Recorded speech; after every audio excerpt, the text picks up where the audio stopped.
Today I'm writing contest number 948. Today I have only one duel. I only have one duel. Well, probably Gus if he participates and he agrees that any round where we both participate is automatically a duel. But for now the only duel is against Capt. Because yesterday he became a legendary grandmaster and we need to explain him who is the boss here. Well, contest is div 2, so it will be unrated. So unfortunately, Capt will remain on with his LGM title, but nevertheless, we are ready. We are ready.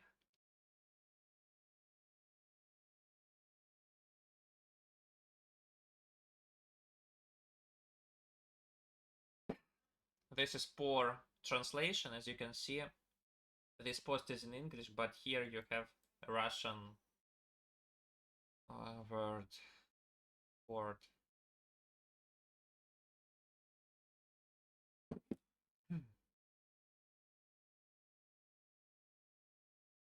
Okay, let's go.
Sorry, it's too stupid to be explained properly.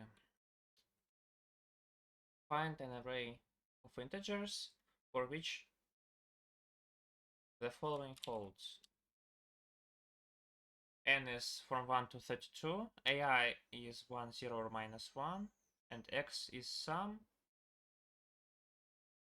There does not exist such an index that both such numbers are non-zero.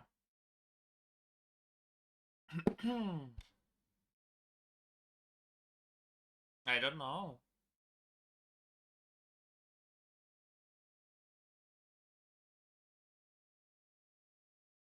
I don't know.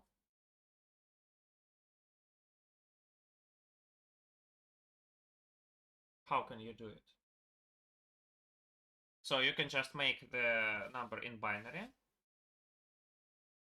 but it will have two consecutive ones.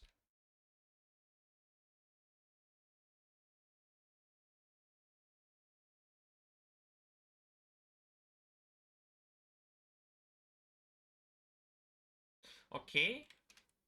Okay, let's do it somehow. I don't know. Uh,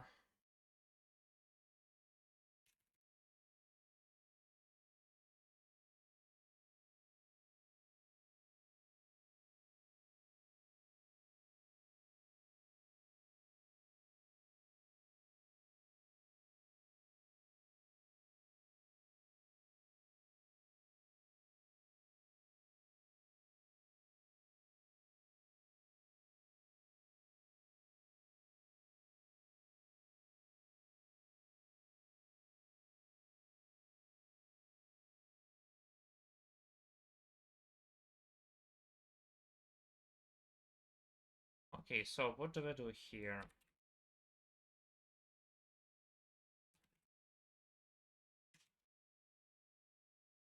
Okay. Let's store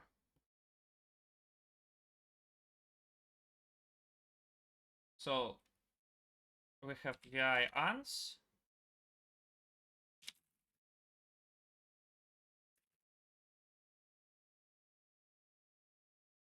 and we go through all powers of 2.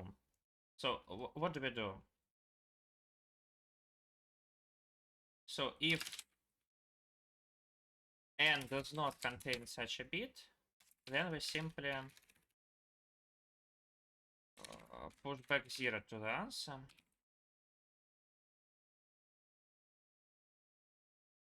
Okay, now let's assume that we have a bit. So if the previous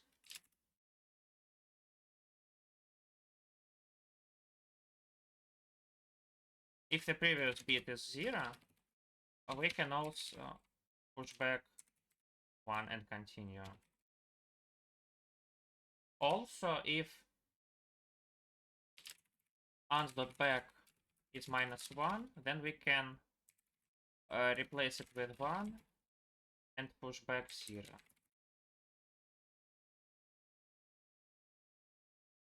Okay. Last but not least, so we also want to say here that it is 0. Say that n minus equals this number.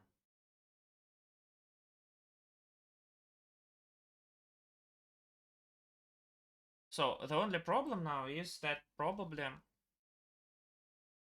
we have the following picture. We have 1 and we need to add 1 here. So we would like to replace it with -1 here and 1 here and -1 here. Yeah.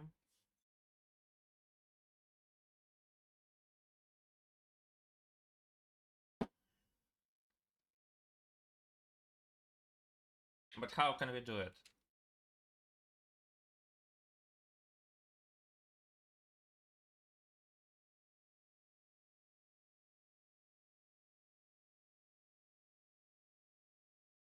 I think we can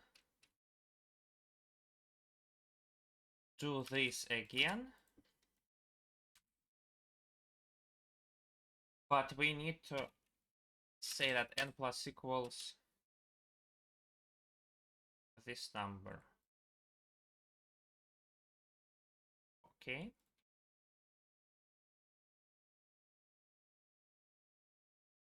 Let's see if that's worked.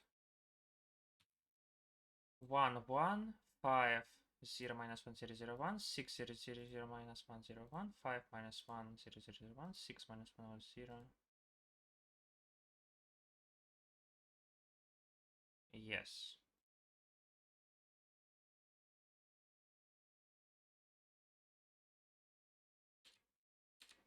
Probably there is some undefined behavior near 31st bit, but I think that's not a problem.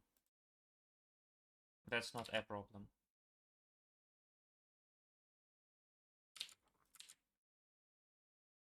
Nikita is a student passionate about number theory and algorithms. He has an interesting problem.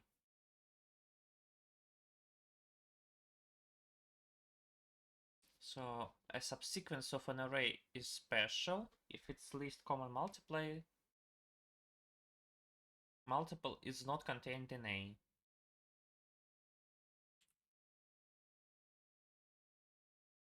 LCM of an empty subsequence is equal to 0. It is not a usual thing. You usually call an LCM of the empty subsequence 1. What is the length of the longest special subsequence of A?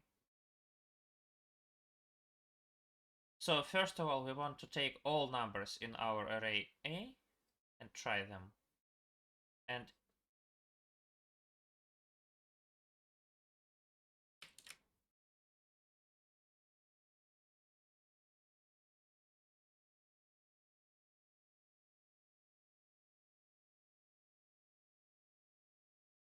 So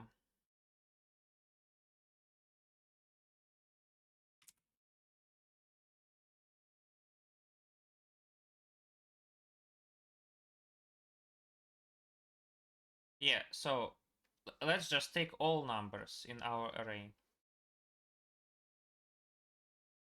So this is set if we have a number which is divisible by all other numbers. In this case, we cannot work with it. Yeah, then what we probably can do... is it... is Codeforces just not working?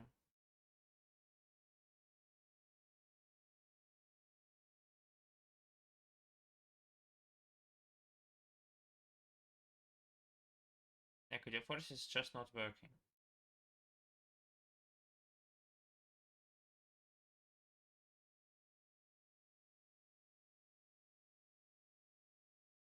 Okay.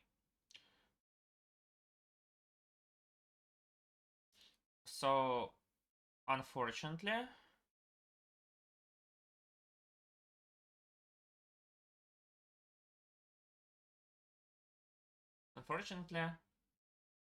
so let's sort all numbers. It should be easier this way. So an is divisible by all numbers of our array, unfortunately. So LCM will be either equal to 0 if we don't take any elements, or it will be equal to some divisor of an. So we can iterate over all divisors of an, I think. And for each of them, we calculate... So first of all, for each divisor of an, we check if it is in this array. And if it is, then it's sad.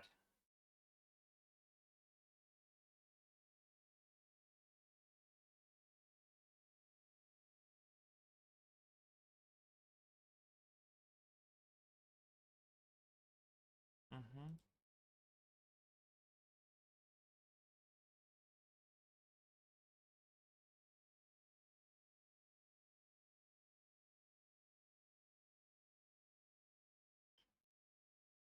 So I'm interested in this number, which is not big. Okay.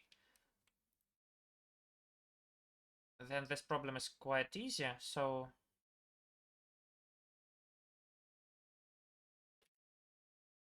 we read the array. We print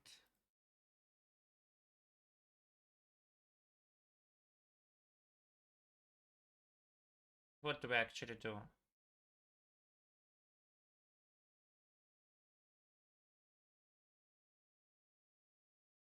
We print the array. We read the array.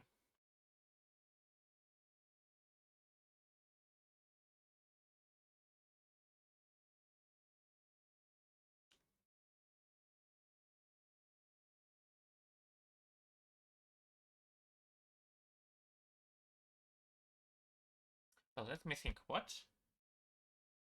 It's fine. Yeah.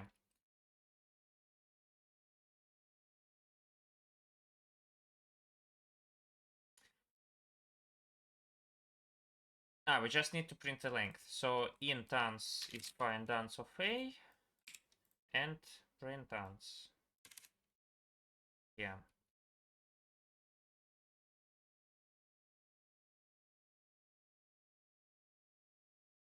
Good. So what do we do here? First of all, we need to find the maximum.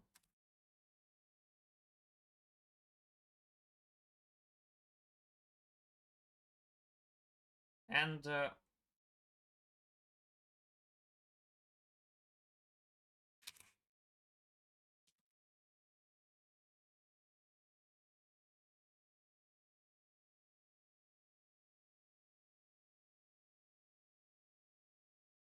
we go through all elements of the array and check if mx is divisible by all of them. So if it is divisible by all elements, Okay, if it is not divisible, then we can just take all elements. And we win. Otherwise, we need to get all divisors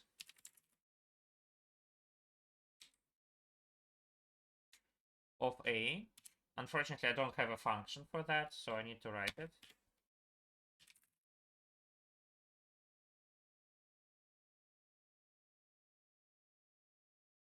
So if mx is divisible by E, then we need to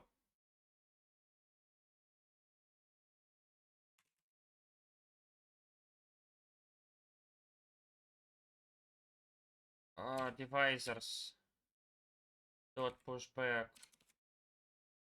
I, and if mx divided by not I, then divisors dot pushback mx divided by I. So int answer equals 0, return answer. And for int d from divisors, so int current answer equals 0. And then we will say that answer with maximum answer current answer. Go through all numbers from the array. So if answer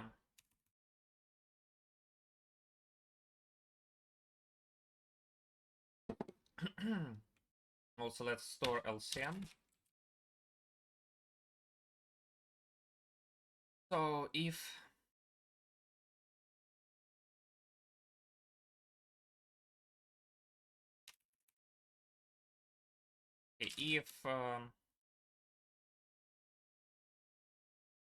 d is divisible by if d is equal to I, then unfortunately we'll have to say that seance equals 0 and break.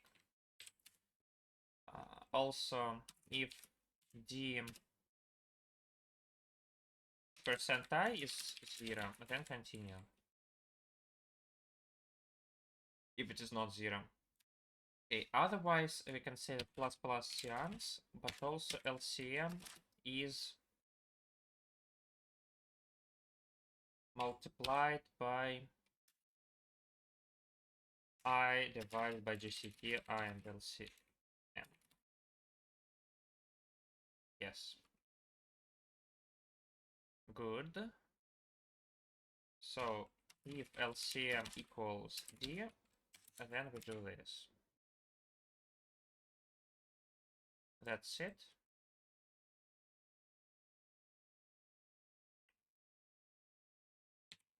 Zero 44580.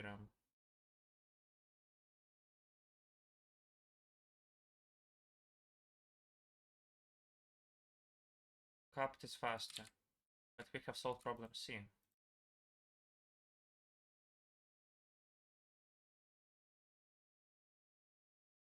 Have we? So problem D is now a must. You're given a binary matrix and xorificator, which using which you can invert all the values in a chosen row.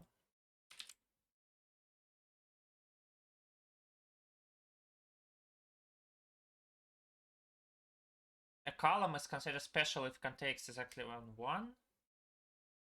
To find the maximum number of columns that can be made special at the same time. And the set of rows the xorificator should be used on to achieve that.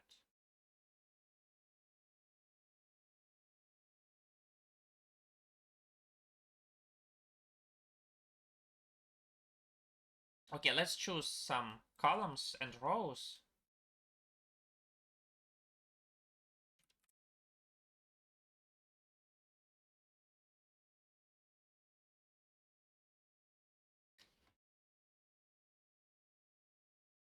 Okay, first of all, if we have a column,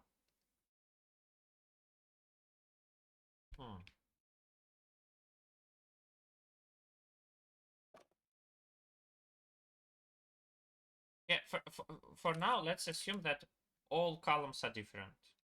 Let's assume that all columns are different. So let's shuffle the columns in a way so that the special columns appear in the first several positions, and the rows in which the one appears are also here. So we have something like this. And here we have zeros, zeros. That's it. Okay, in this case, we can easily make everything here 0. Actually,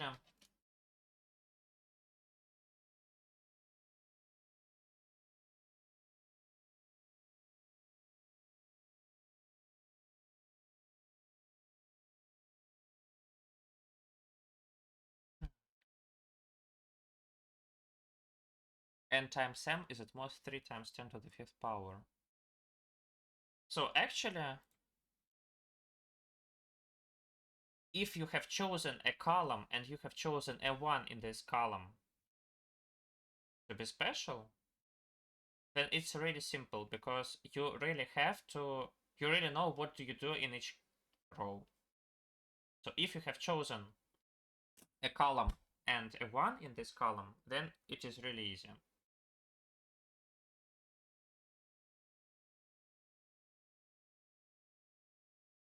Okay, so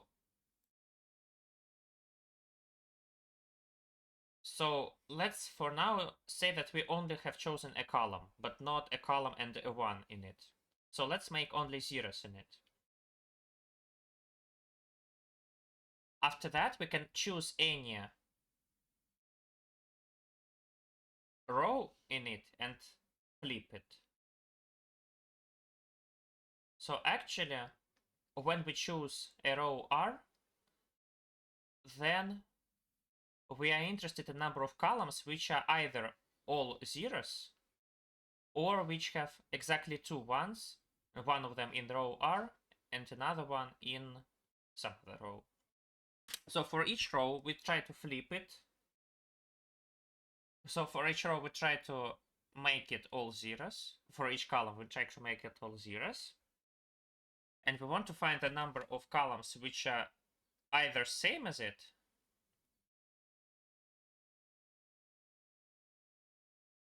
okay, among all columns with exactly 2 ones, we want to find the most popular row, I'd say. I'd say that we would like to find the most popular row. Okay, it seems that we need to transpose the problem, because with rows it is more convenient. So we have several rows. I would like to have a dynamic bit set for this problem, but unfortunately we don't have it. I would like to have a dynamic bit set.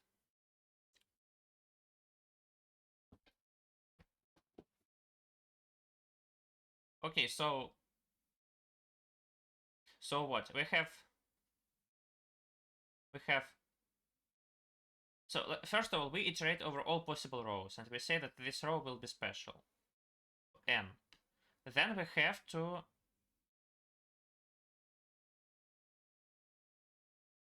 multiply it with every other row, to XOR it with every other row, and find the number of equal to it. Okay, the number of equal rows can be calculated in the beginning with, for example, hashes or something like that. Or map, I don't know. With something like this. So we immediately know the number of rows which are equal to it. But we also need to know the number of rows which have exactly 2 ones, and at what positions we have these ones.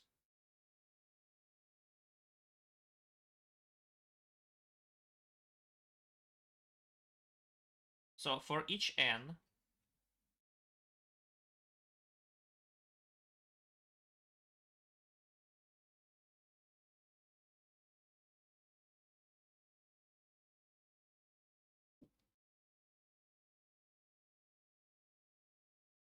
we couple it with each row.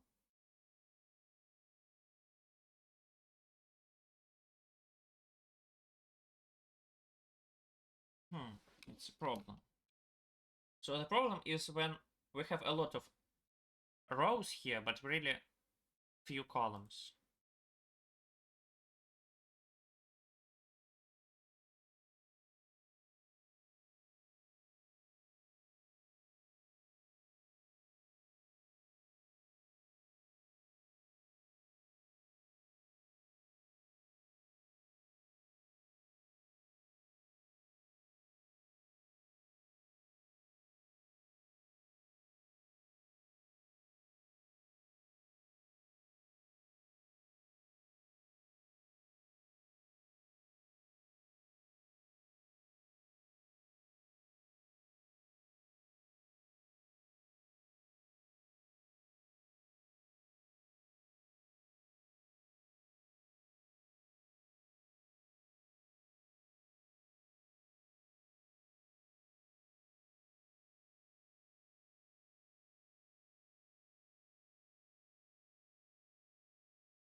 Maybe it's some sort of decomposition. Maybe it's some sort of decomposition. So maybe there are two cases. For example, m is less than something. For example, n is less than 5,000. What do we do? Okay, as I said, in this case, let's iterate over all rows. For each of them, we say that let's try it as our row. We try to couple it with everything else, and it takes like nm time.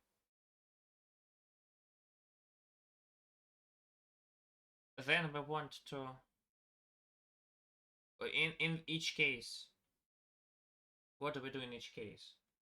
In each case, we simply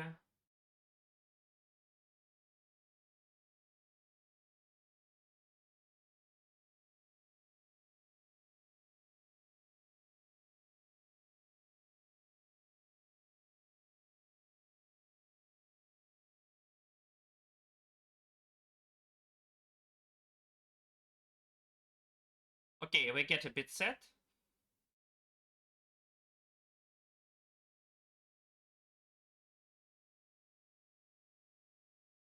Okay, so for each row, we get a bit set, and we check if it has neither 0 nor 2 ones, then we ignore it. If it has exactly 0 or 2 ones, then we find these 2 ones, and we increment something.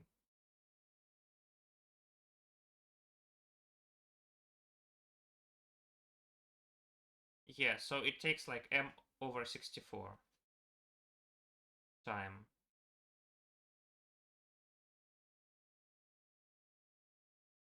Good.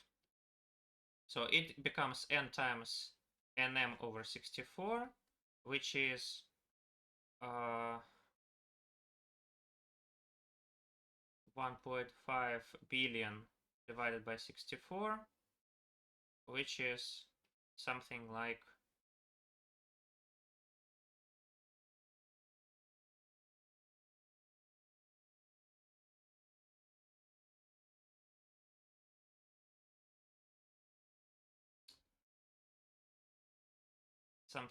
this.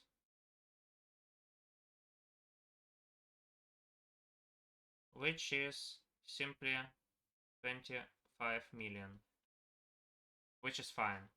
Okay, the second case is n is at least 5,000.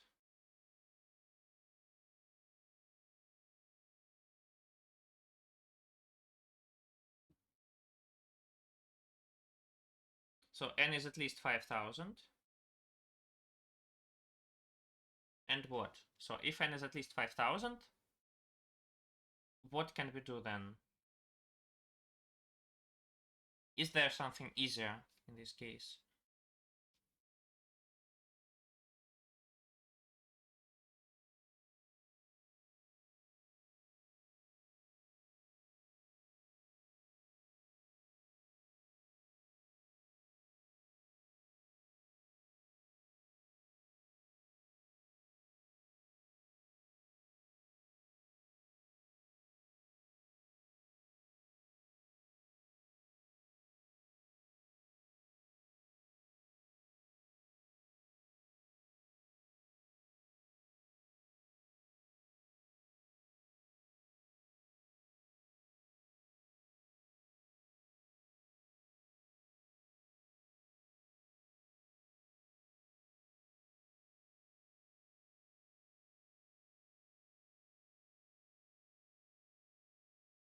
Okay, n is at least 5,000. For example, this means that m is at most what?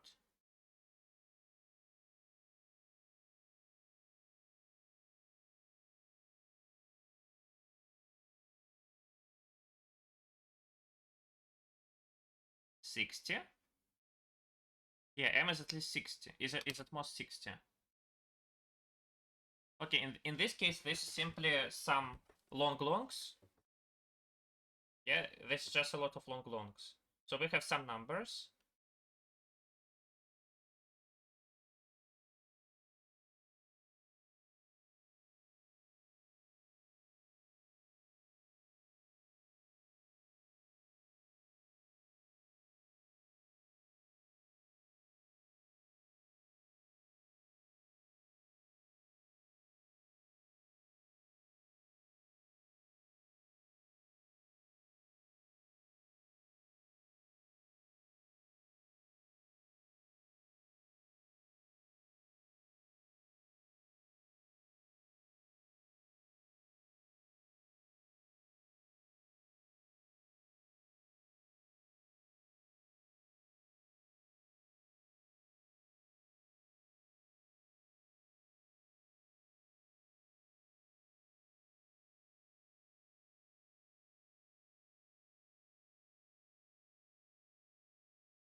Okay, if these are just longs, I can put them all into some unordered multimap. Or simply multimap, I don't know. Or not multimap, just map. I count how many times each of them appears. Then, for example, I iterate over all n's and m's.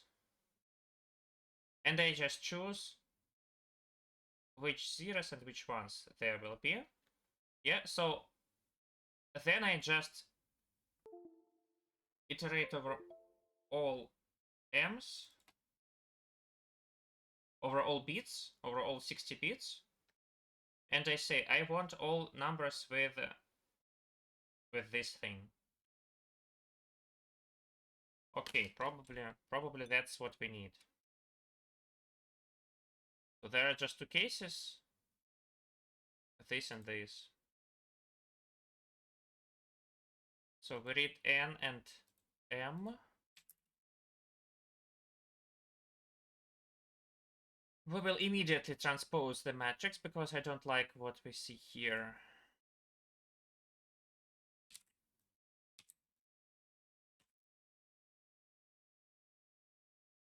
So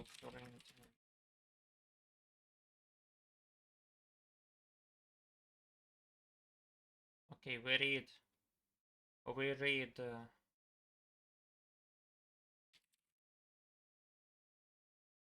a string of length m. We say that the ji is sj equals 1. Then we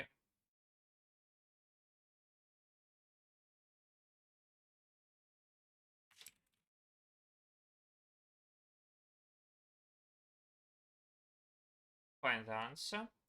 We print the answer, and we need to print how it is achieved.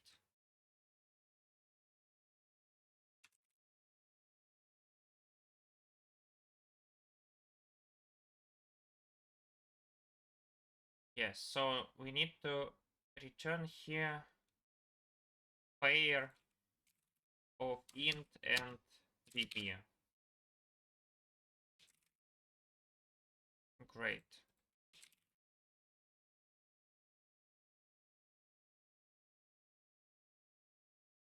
So we have two cases. First, the case is n is at least is at most 5,000. So if n is at most 5,000, we need to make some dynamic bit sets.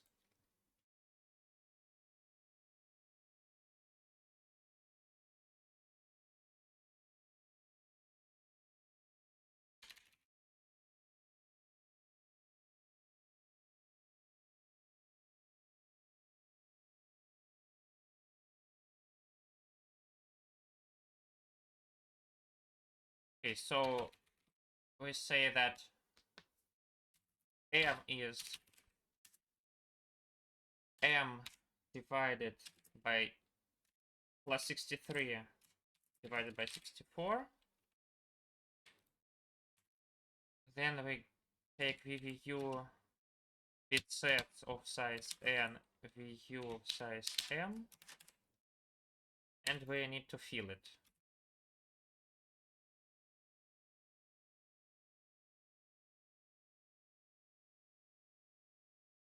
So if Vij,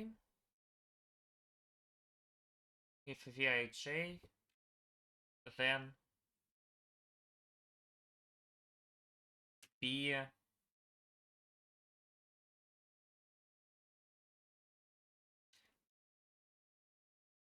I j divided by 64 plus equals j percent 64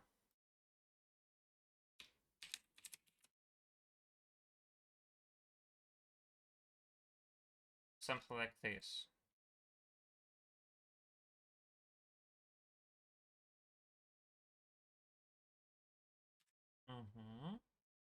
Okay, we have some dynamic bit sets.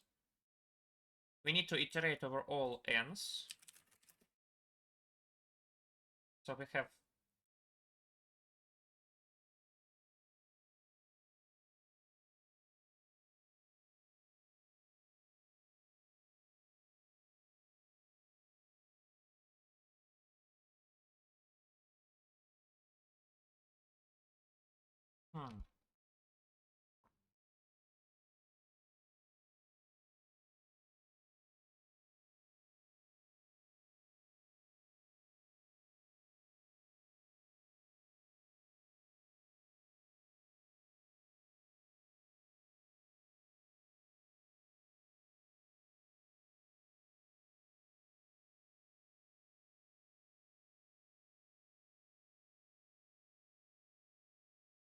okay.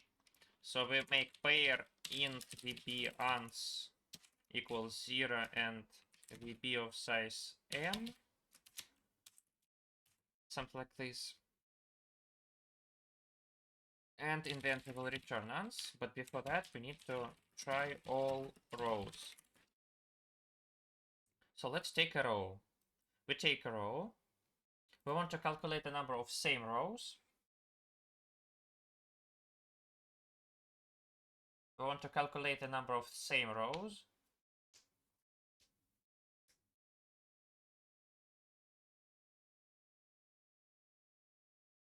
Okay, we don't want to do that. Let's just say that we make VU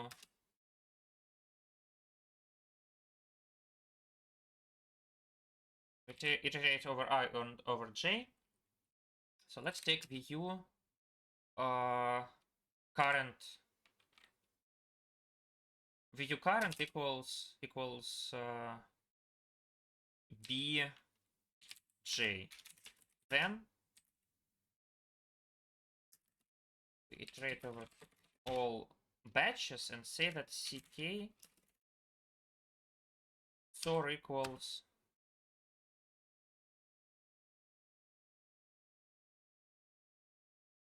CK XOR equals BK, not BK, but BIK.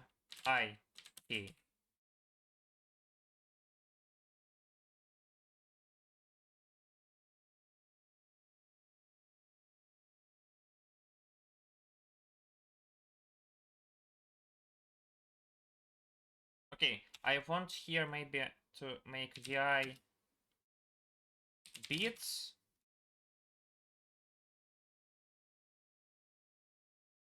And I say that UL XOR equals this number. And while bits.size is less than 3 and x, then bits.pushback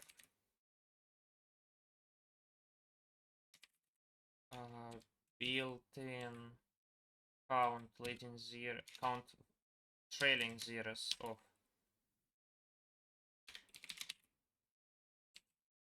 x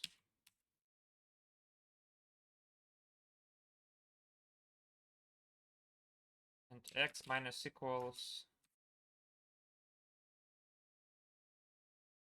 this.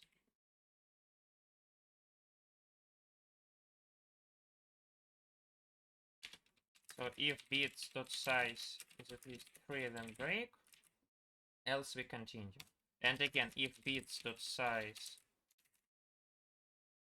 is not 0 and bits.size is not equal to 2, then we continue. Otherwise, so we have a map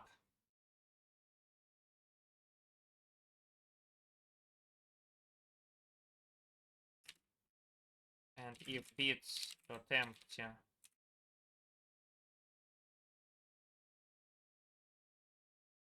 then Laplacians, else for int I from int k from bits plus mk. Good. So when we exit, we have first we have seans, and also we have this map. Then we want to find the maximum number in this map. So how do we find the maximum number in this map? I don't know. Let's assume that the maximum number is in this map is 0.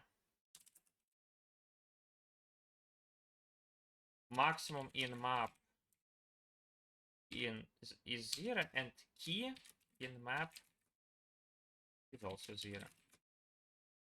Then we iterate through the map, and if p.y is greater than m in map, then m in map is p.y and key in map is p.x.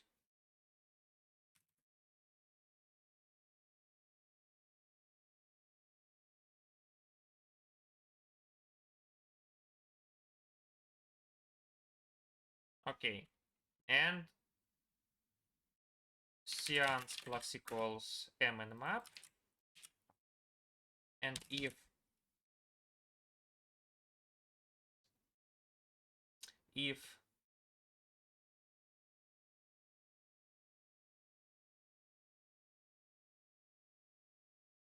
seans is greater than ans.x, then ans.x is seans, ans.y is vi, and ans.y key in map is not ans.y key in map.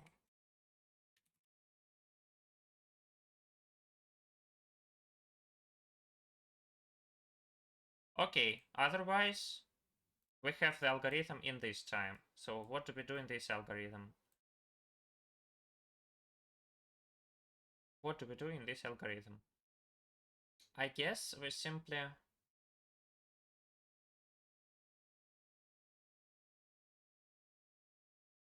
we iterate over all numbers. So first of all, now it is VU. Yeah, so we have VU numbers of size n. Then we do the same thing here. So if Vij bi plus equals this. Yeah, so we have a lot of numbers. Then we want to put them all into some sort of map.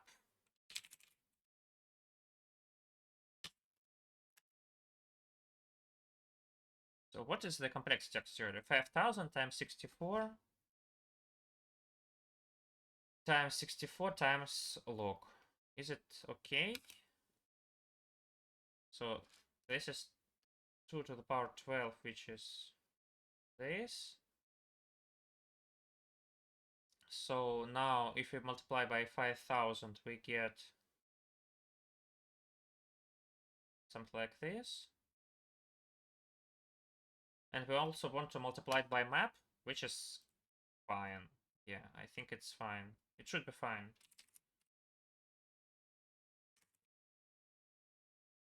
So we have a map.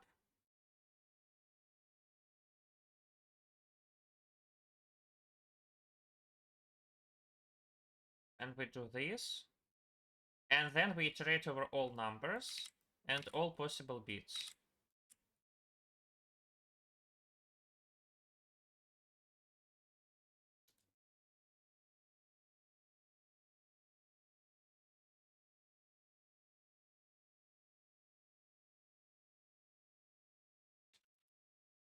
Again, we have something like this, which we will return. Instead of map, we need... Okay, let's call this map Q, I don't know.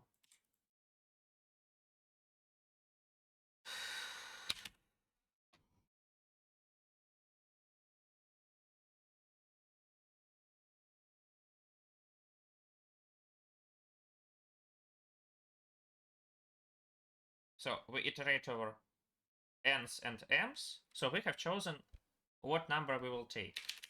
Yeah?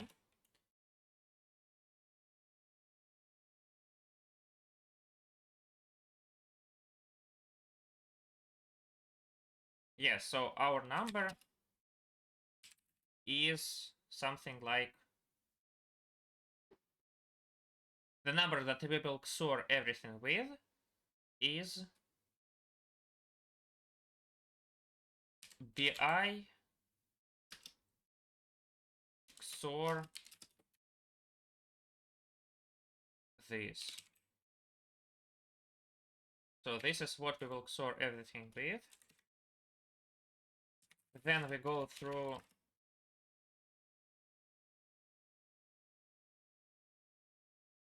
all bits.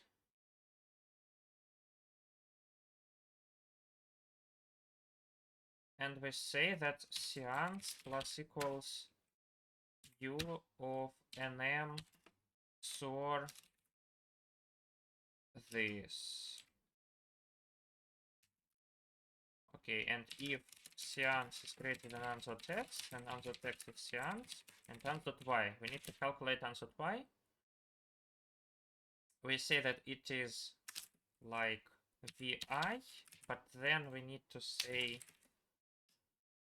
that we change this bit. Okay, this is bad. This is bad because it won't work. This won't work because it is bad. Okay, 3010, 10, 11, 300. it said 311 for some reason.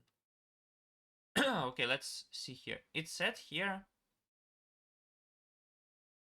1-1. So it actually flipped both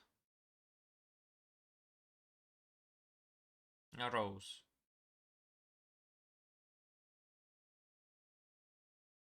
Actually, it's fine to flip both rows, I think. Or not. Yeah, it's fine to flip both rows.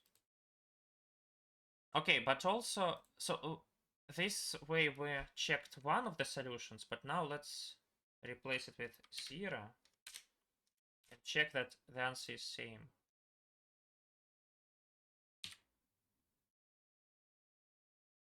So actually both solutions work.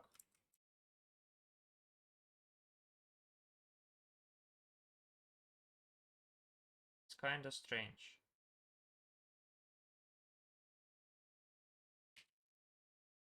Okay, we'll take that.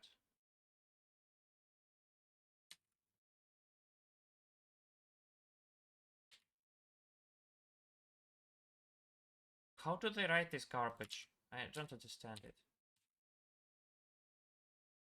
Okay, it's also tail on test 10.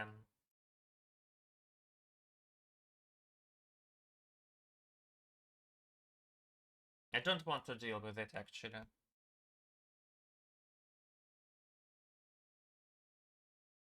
But I have to. Okay, let's make a stress. Something like stress.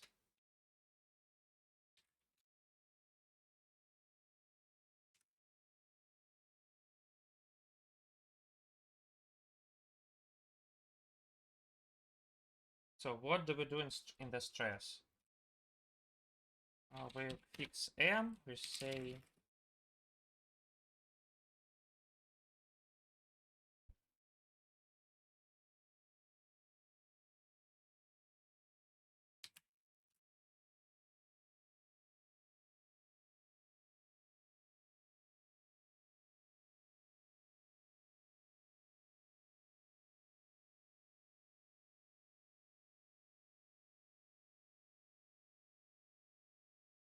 okay, then we make a matrix.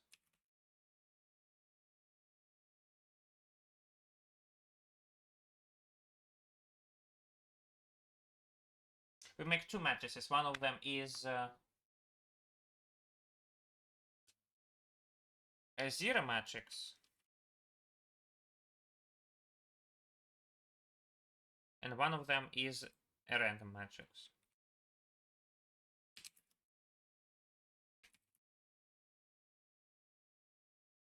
So find dance V.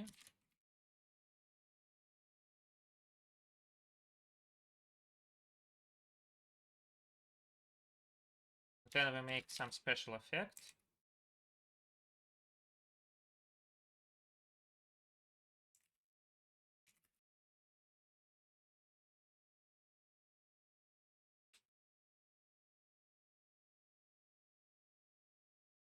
And we also record the time.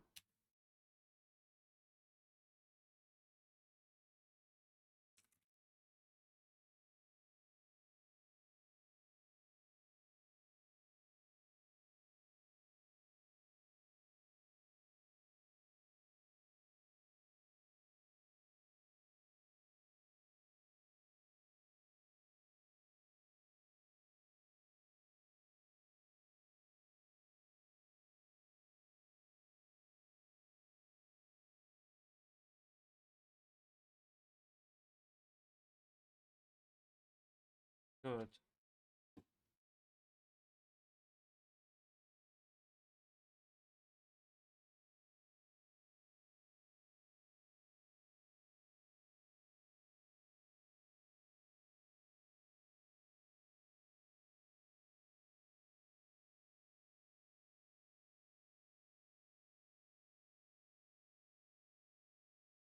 Why so many? Ah, because it's multi-test. Okay, the longest is something like n equals 8,000.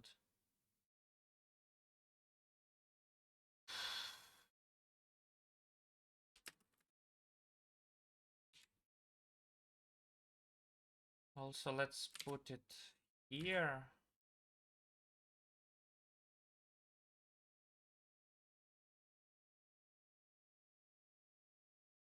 So probably 6,000 is bad. Okay, let's increase it to 10,000 here.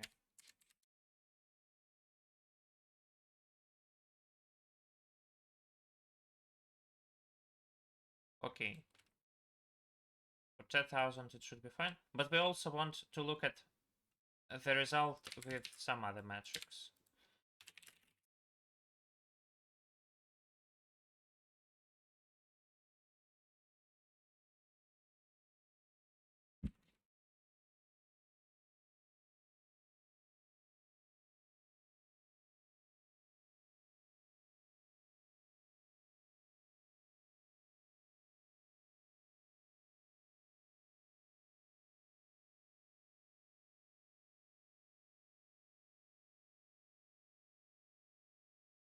Let's see how it works in this case.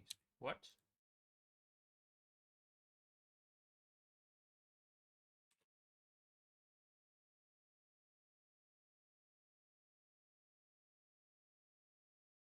Okay, we see the problem now. The map is slow.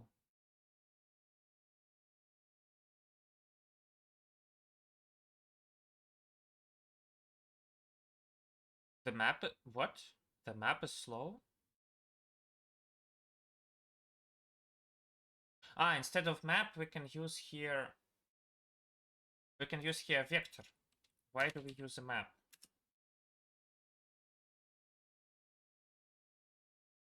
We shouldn't use map here. So just UOM plus plus UK. And here...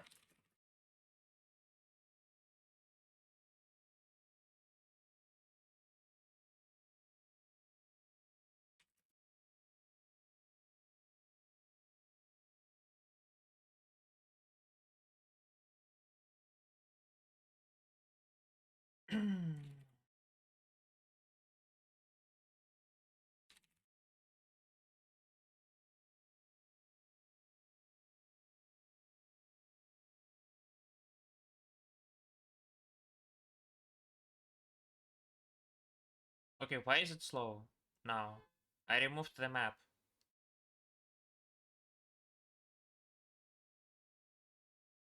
Okay, maybe I need to put here 2000. And here I need to use unordered map.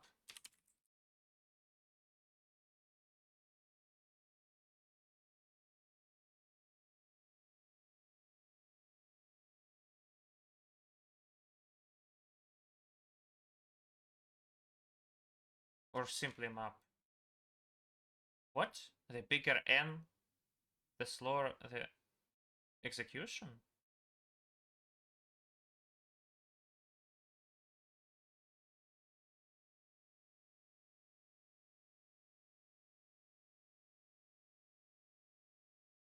But why? Why?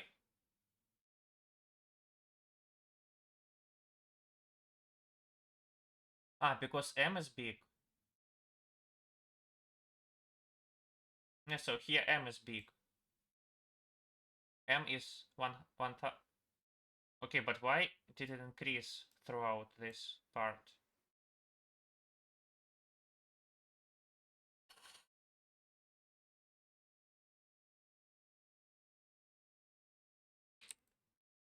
Okay, I need to optimize maybe again this part.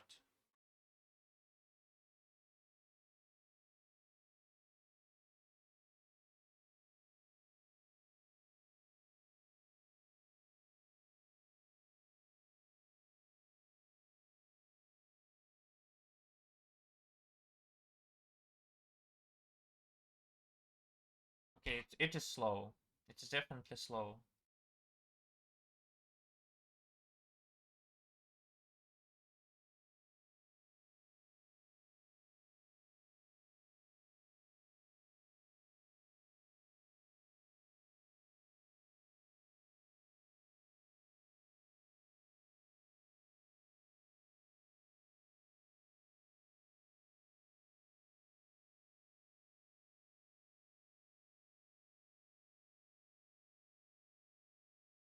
can I replace it with map and it becomes faster?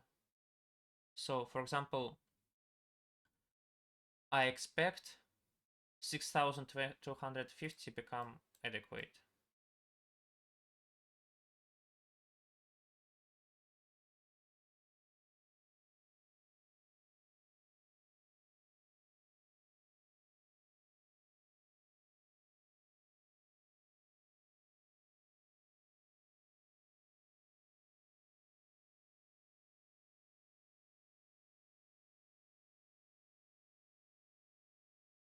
No, it did not become adequate.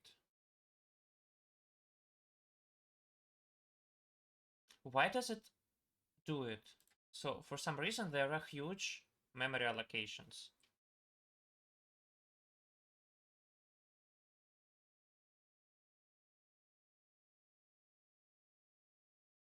There are huge memory allocations.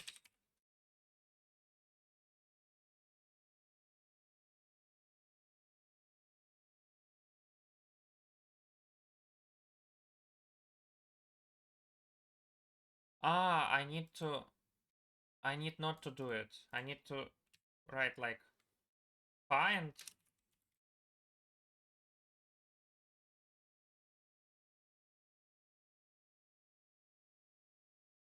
Yes, I probably need to do something like find. And if it is not q.end, only then I add ity.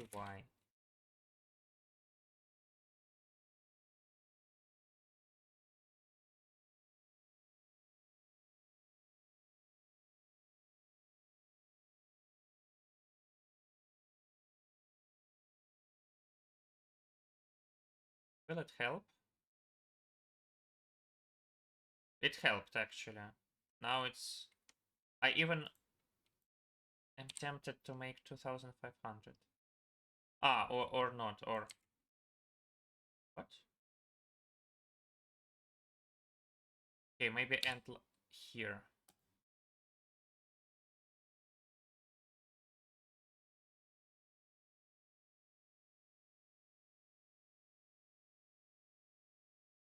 Okay, probably it's better.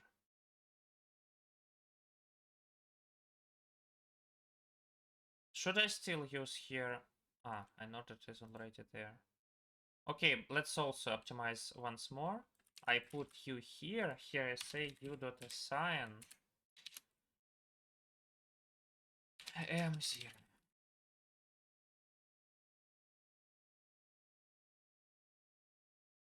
Then there are less allocations. Okay, it did not help a lot, but it helped maybe. And here we don't have any allocations at all.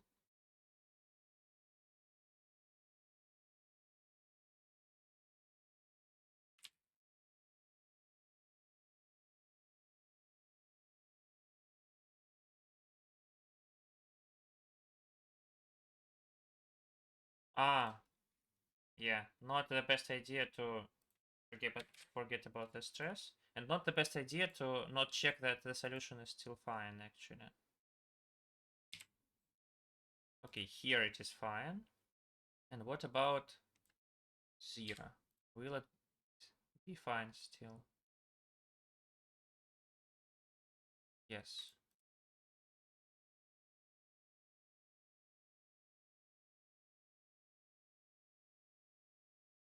Okay.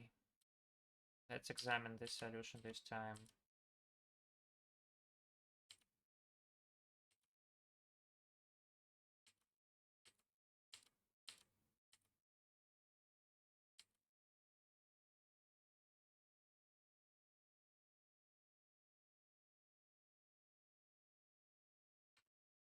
Wrong answer on pretest 24.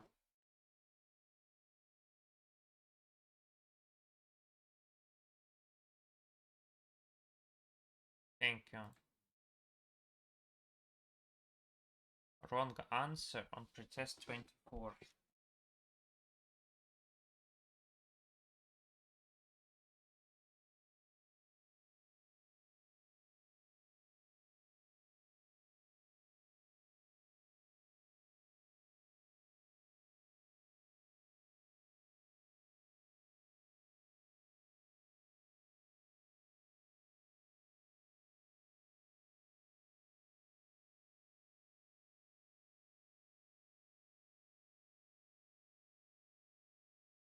Okay, so what do I want to do here?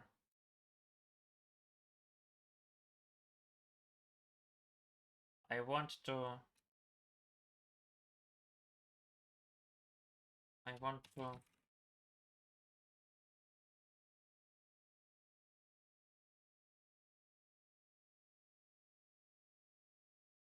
try to do the following. I want to try to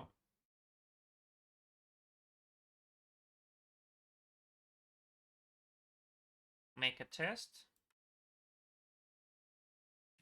So how do I choose n and m? So I say that n is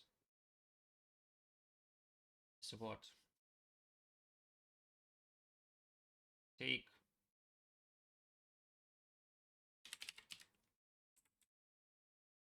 uniform real distribution between 0 and logarithm of m.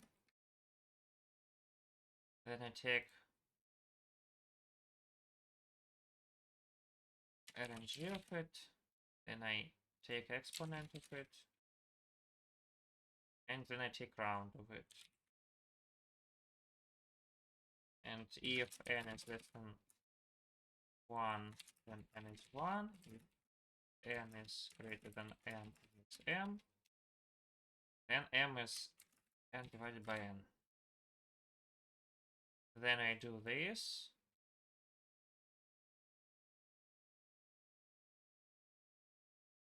And then I run it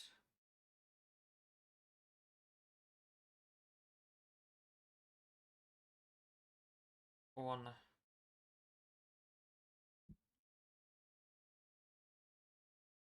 W with small border and W with bigger border. And I want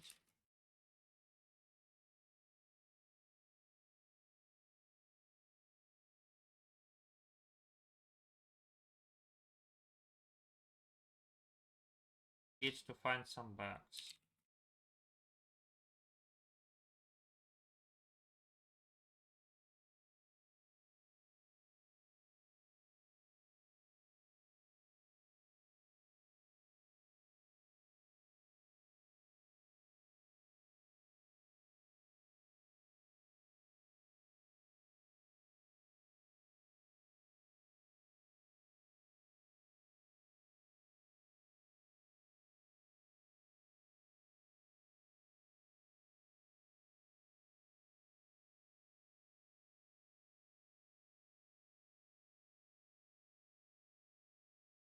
What?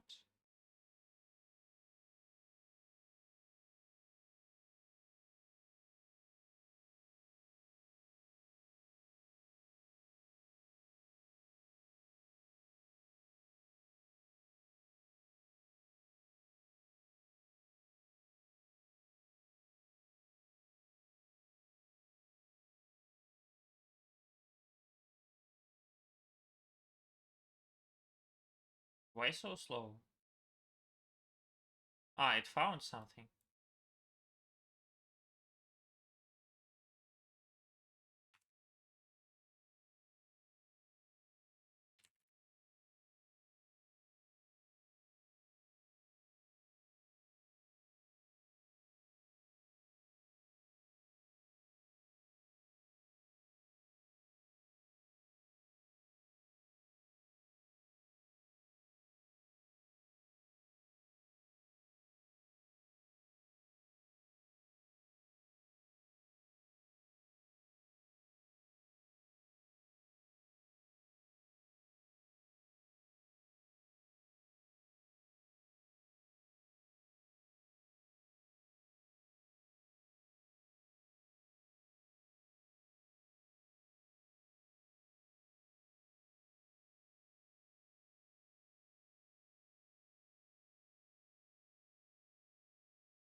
Okay, so it's 5 and 1 for some reason.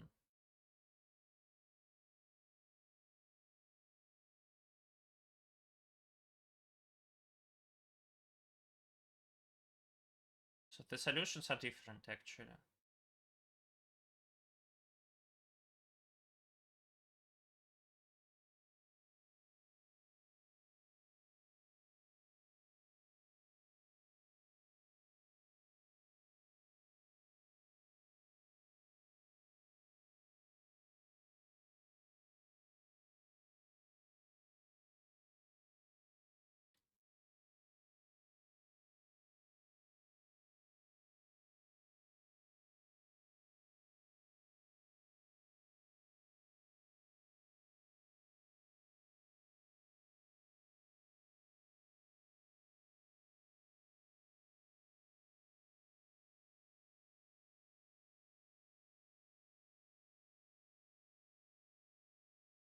Okay.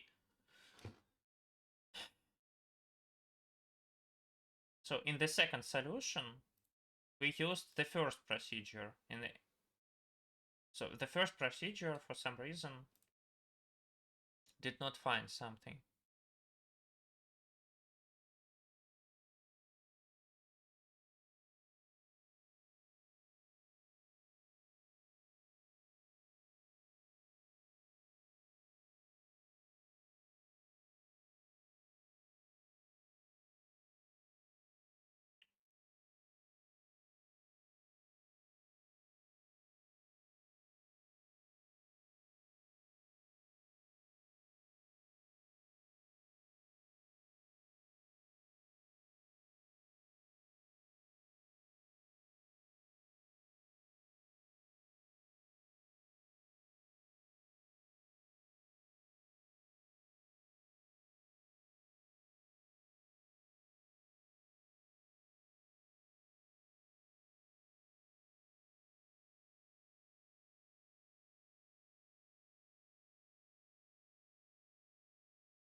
Okay. So let's look into these functions, probably.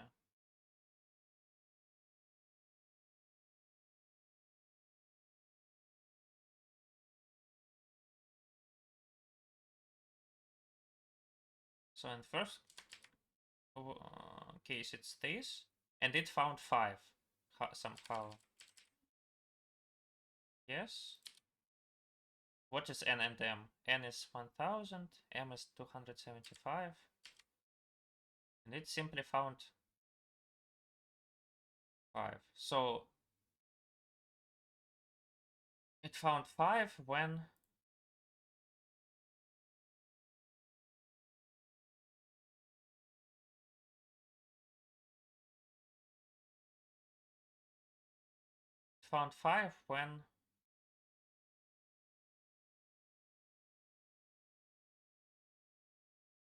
we take I equals 0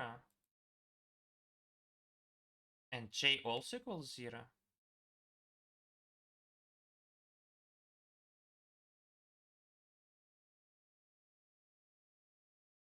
What? I equals 0, 0 and j also equals 0. Why is it so big?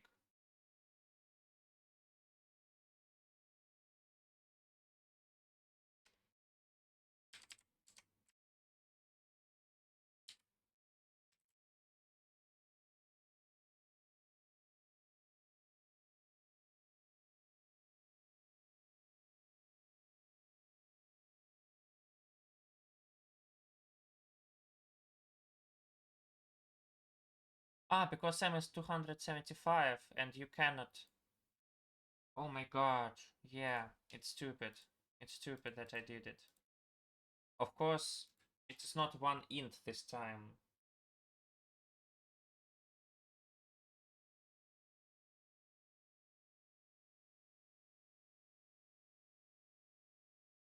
It's not one int this time.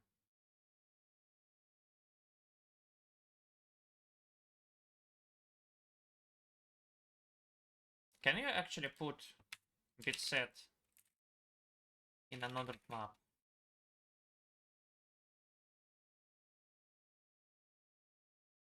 Okay, do I understand it right that we cannot use 5000?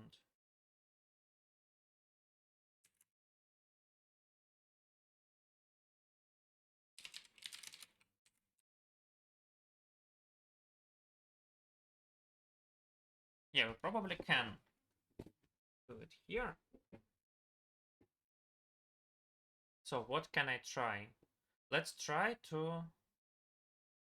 Okay, let's remove the stress. So we have this, and we divide it by this. So 200. Okay, let's put here, just in case, let's put here 256.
Okay, we need to again run the stress time.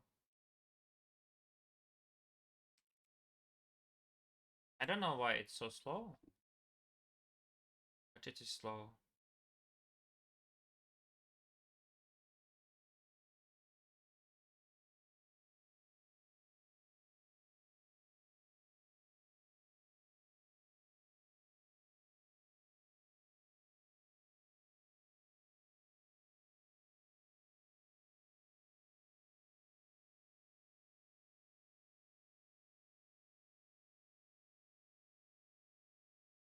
This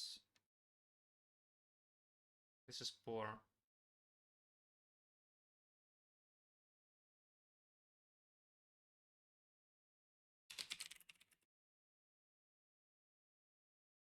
Okay, let's put something like this maybe.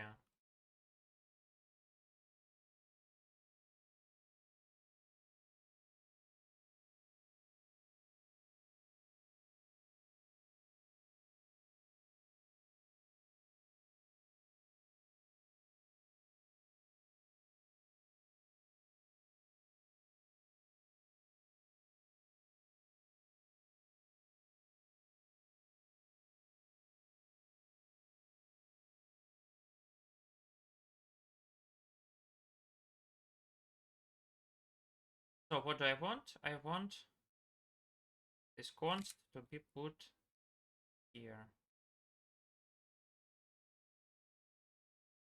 Okay, and I want now to divide this by this, get 120, and maybe we put here 121.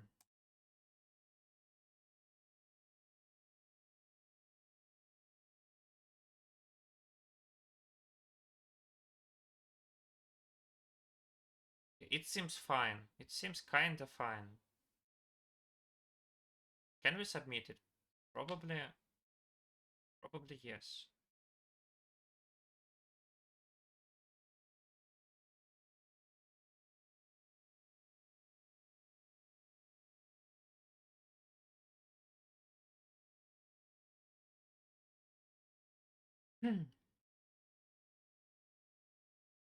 So let's see what we have here.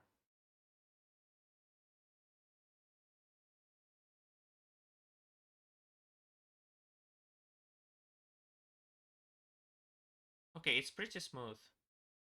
It's pretty smooth.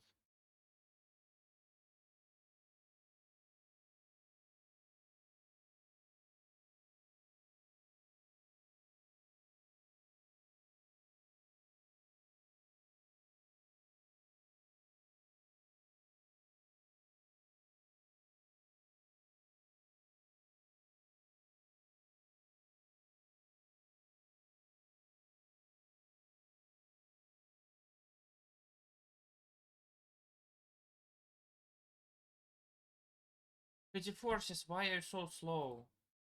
Why are you so slow? What's happening?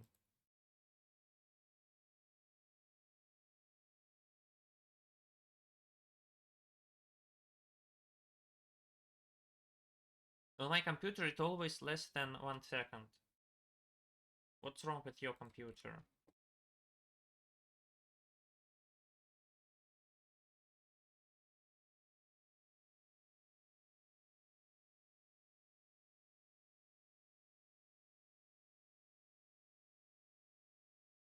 Okay, so 2500 is the border. Okay, I need to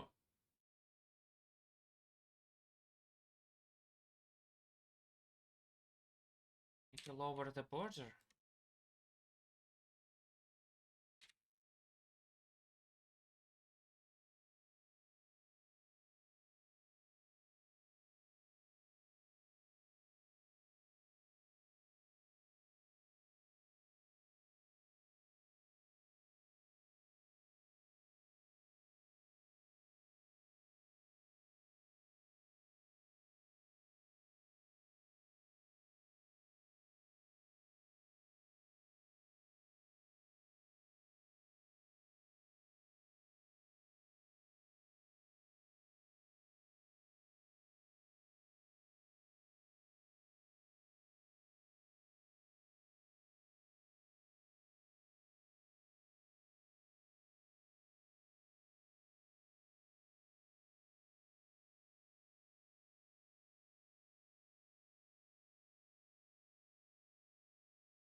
Okay, the maximum is 1.16.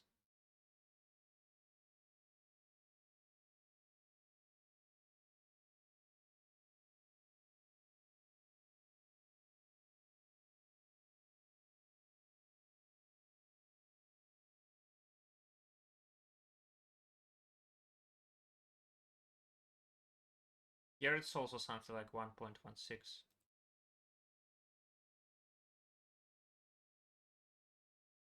I don't know, this is just saddening me.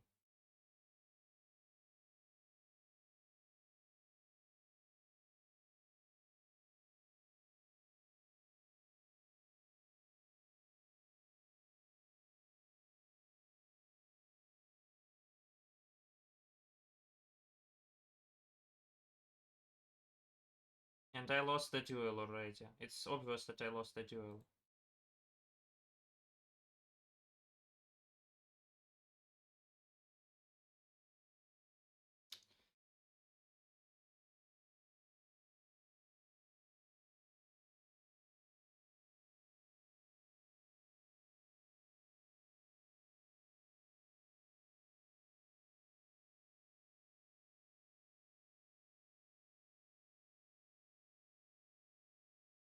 I don't know, guys. This is not normal.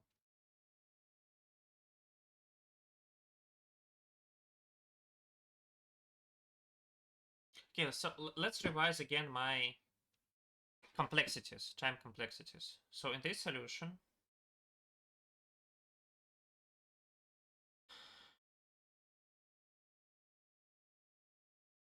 I store everything in my own bit set. Then I iterate over all pairs of lines.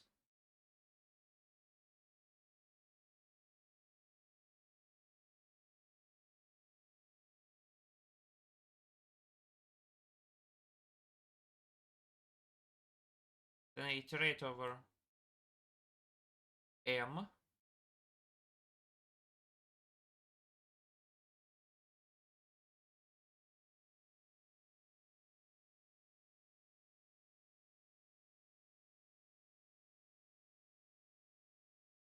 The sum of n times m over all test cases does not exceed 3 times 10 to the 5th power, and maybe because of that my bit set is too slow. Can it be? No, I don't think so. If m is too small, then it's just like in O of n time. Okay, so what does it do? N times n times m over 64.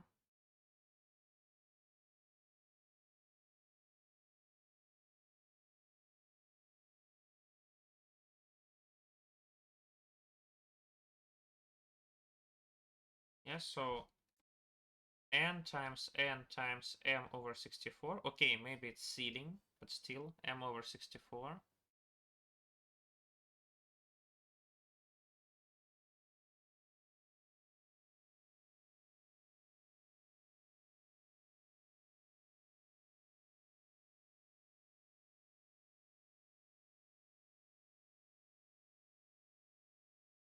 Okay, we can write it as m over 64 plus 1.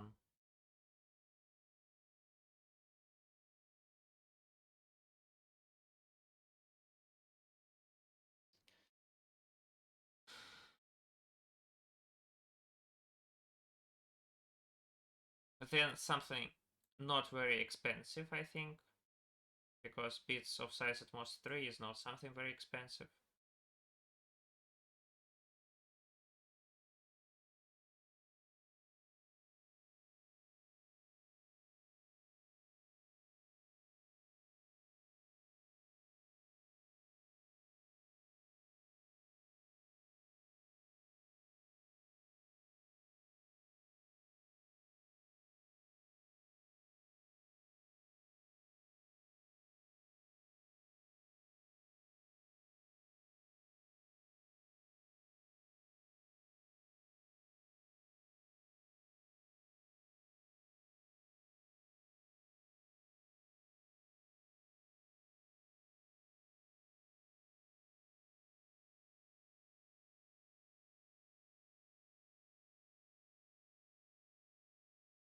Okay, and this is trash. So just this amount of time.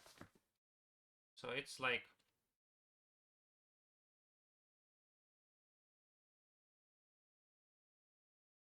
n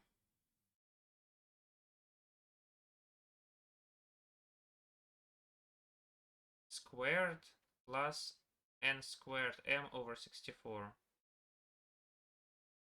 which is n squared plus n times area of the matrix over 64. So can we do this? Can we do this in our test? I don't know. This is totally fine because in total it is like at most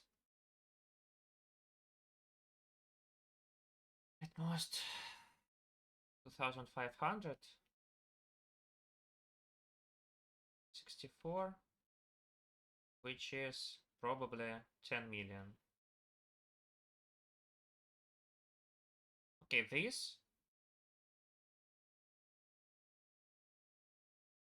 can it be big? So in theory it can, yeah, because there can be a lot of matrices of size like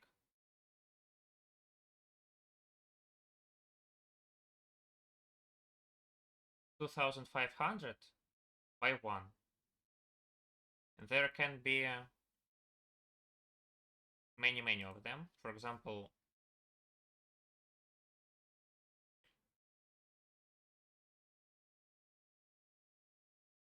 okay, there can't be many of them, yeah, because 3 times 10 to the 5th power divided by 1/4.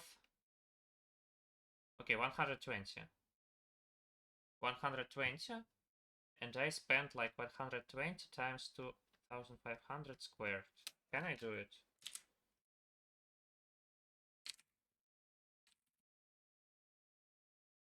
Okay, this is scary.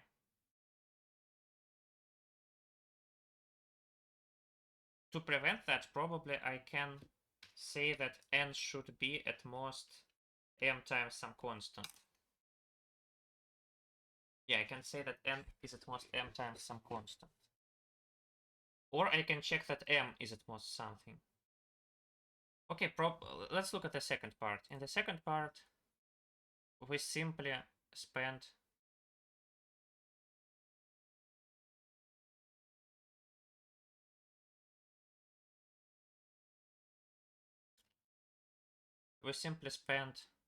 n times m times m time. Nothing else. Okay, let's put some constant. 121, 120 actually. So if m is greater than b and d, then we do this, and else we do this with b and d here.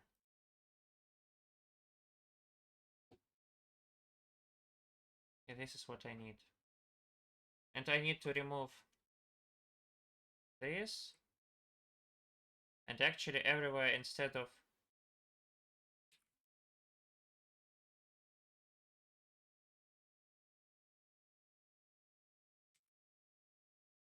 const, I need to use b and d.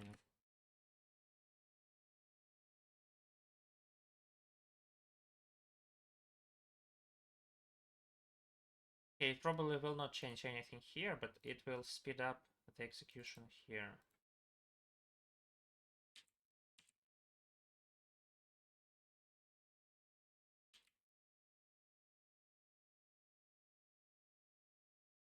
Yes, it did.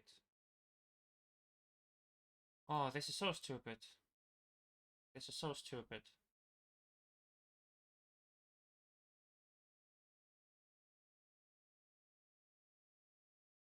Okay, and I have 27 minutes on problem E. Let's look at it. I don't know. Tensor, this is an interactive problem. You're given an integer n that jury has hidden from you a directed graph within vertices and some number of edges. We additionally know that the graph only contains edges of the form I to j, where I is less than j. So it's acyclic. And for every 3 vertices,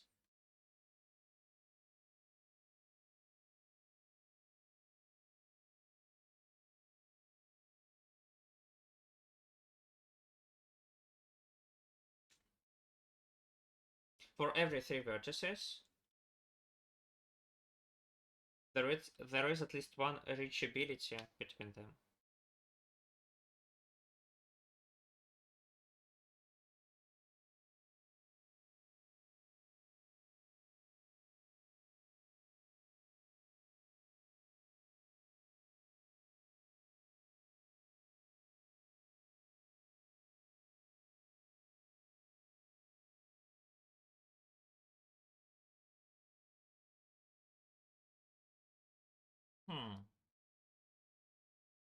Again, so there are such vertices.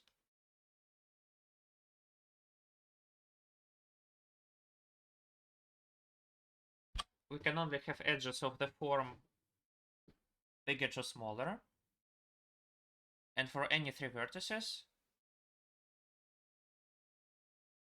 there is a reachability between them.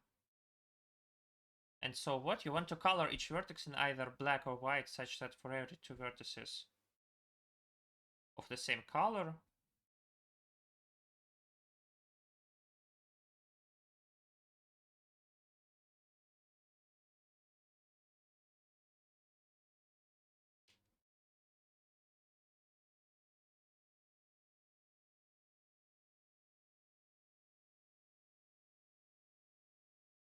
mysterious problem.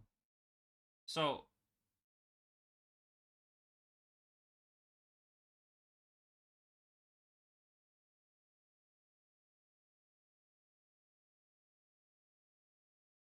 okay.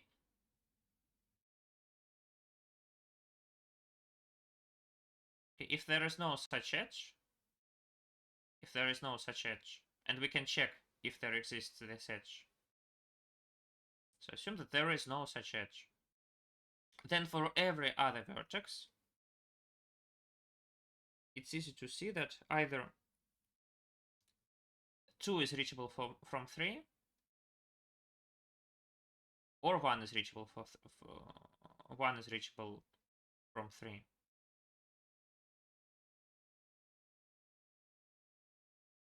So actually, after that, you can divide the whole graph into 2 parts, such that from any of these vertices, 1 is reachable, and from any of these vertices, 2 is reachable. And maybe they intersect. Maybe they intersect, actually.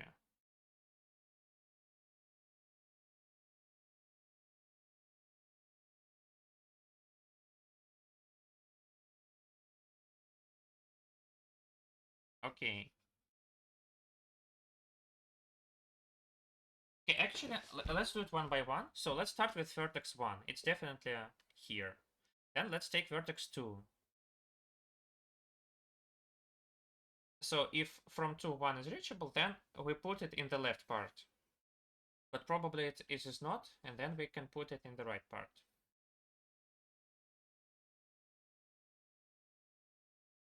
Okay, now we have 2 parts with something there. And we already know that everything is reachable here and everything is reachable here.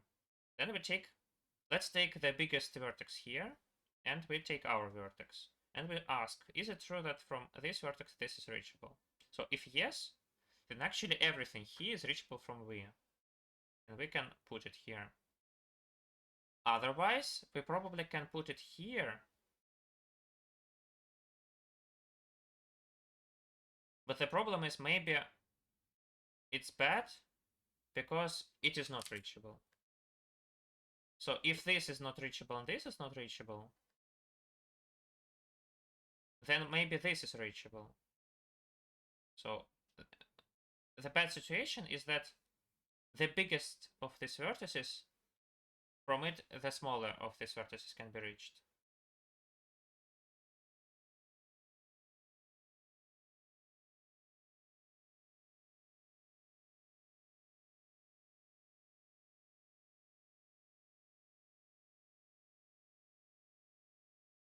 Yeah? How can we avoid that? We would like it if this edge did not exist in the first place. So actually, we would like to add one more invariant that there is no such edge between them. There is no such edge between these two sets. Okay, so there is no edge. The problem is sometimes it will exist. So we will have two types of situations. In the first type of situation, we know that there is no such edge. And in the second type of situations, we don't know anything. Yeah, so first type of situations, know that there is no edge. And the second type of situations, don't know.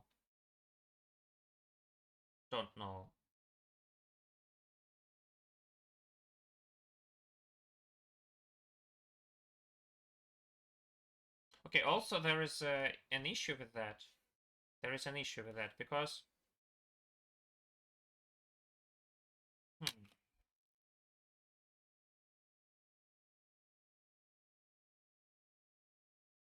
actually we never want to have this edge.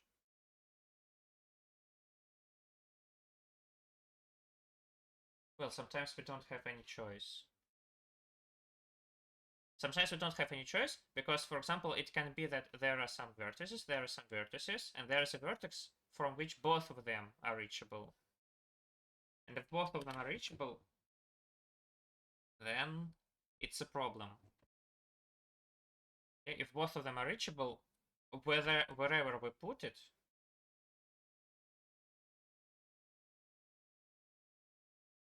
it kind of works.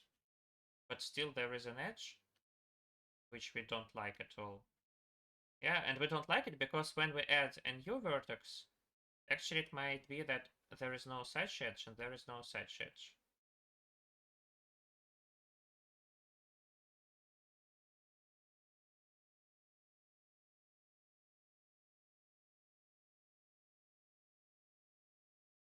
Okay, so probably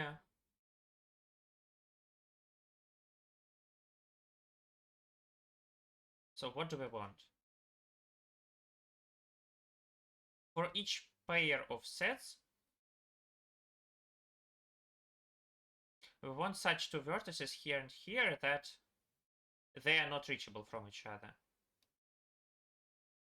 So they are not reachable, and we can have them. So we always have such a pair of vertices that none of them is reachable from the other one.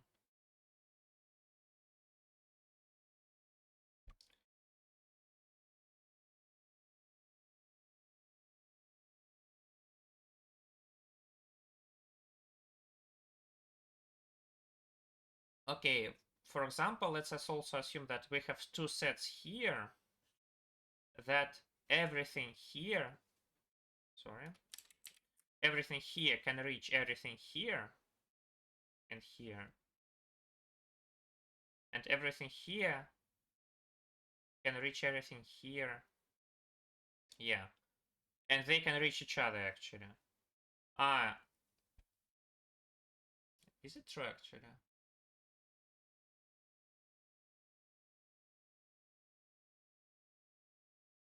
Yeah, probably yes. They can also reach each other.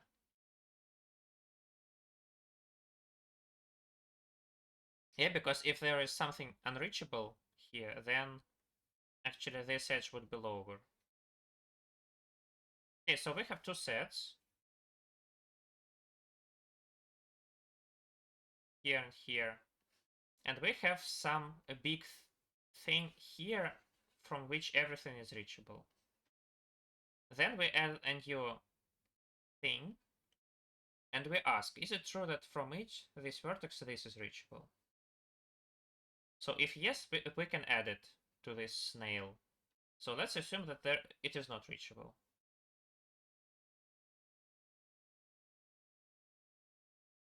Yeah, then we can put it to the right, to the left part, for example, and this vertex can be put to the right part. The problem is, maybe we don't want to put it to the right part, because it is not reachable. But then we can ask about this and this, and choose.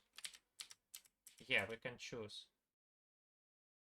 Okay, I actually like it. I actually like it. So this should be fine. I unfortunately have too little time. So no stress, T. Then I read N.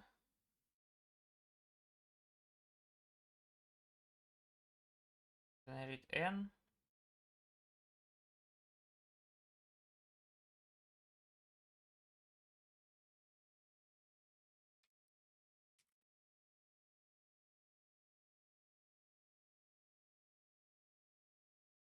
So what do I do?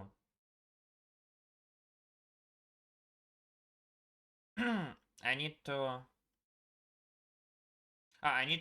find a partition. So VB ans equals find ans n. Then I need to print this.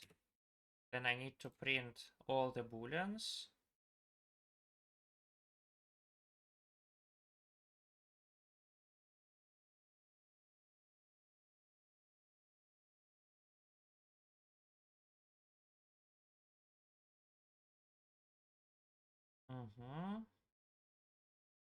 Okay, so I need this.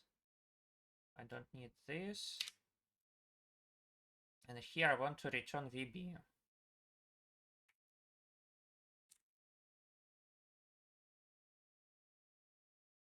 Okay. Yeah, so I have like, what do I have? I have VBANs.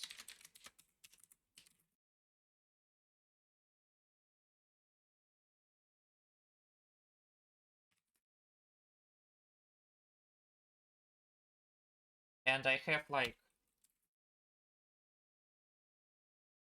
L and R. So what do I do? And I also have the thing that I called snail. Yeah, so snail. I have a snail.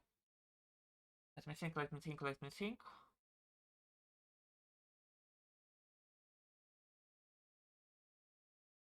Okay, so if snail is empty, then the solution is quite easy now. So what do? I need to ask about L. So I need to ask about L. I need to remove this also. So I need to make bool query int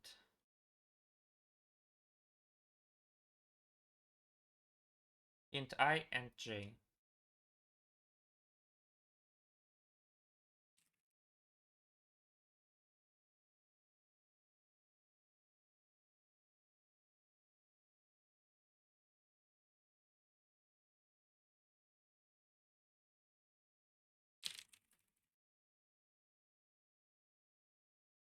Okay. So if snail is empty, we need to check if we can put it in left. Can left equals query I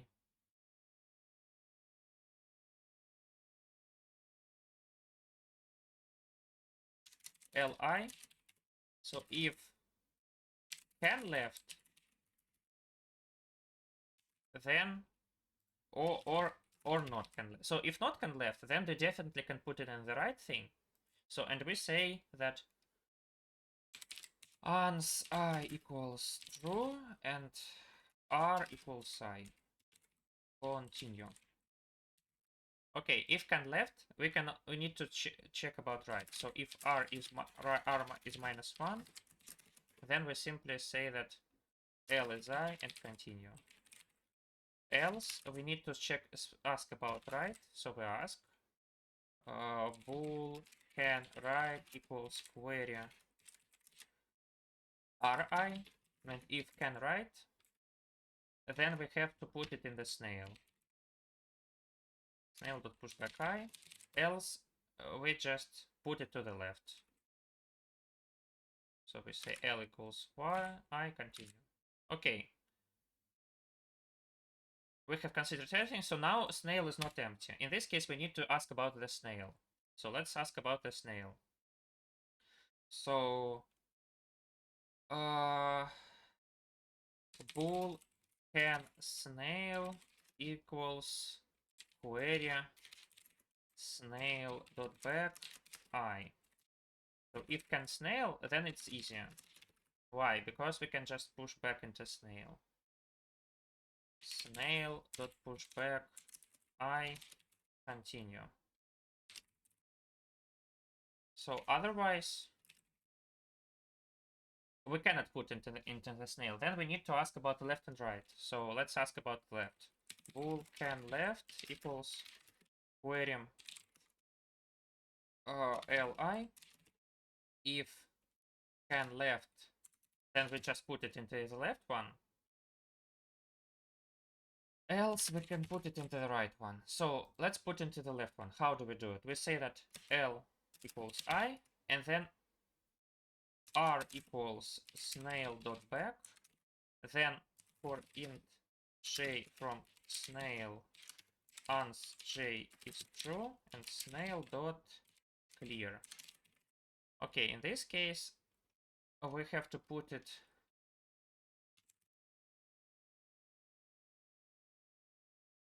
into the right part. We need to say that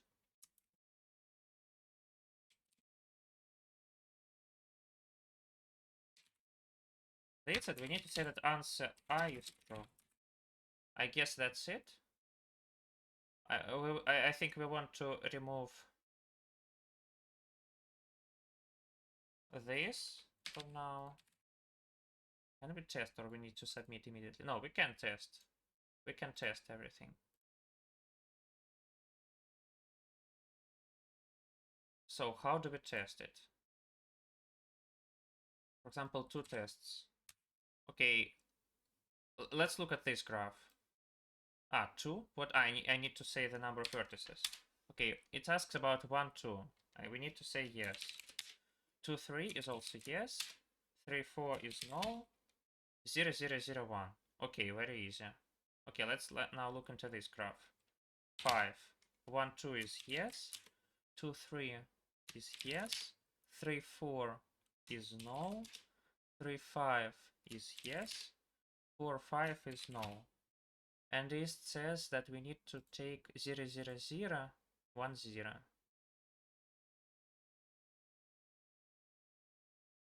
Okay, let's try it.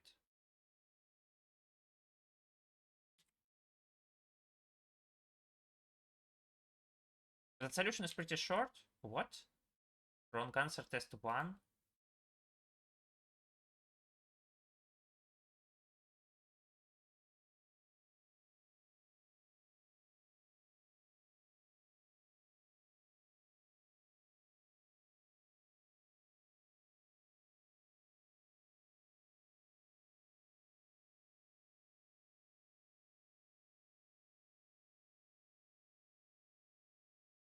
Come again? What? Why is it wrong?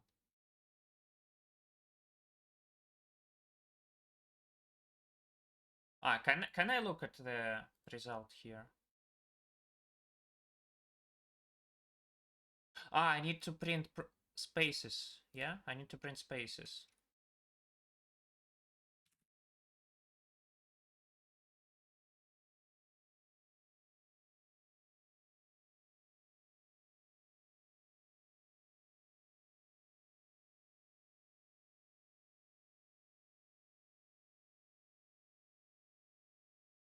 Wrong answer, test 3.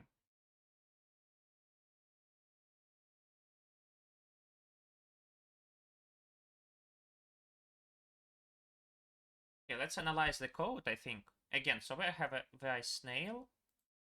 So first of all, if snail in the end is not empty, I can just put it in any path. It doesn't matter. So if snail is empty, I try to put into the left part.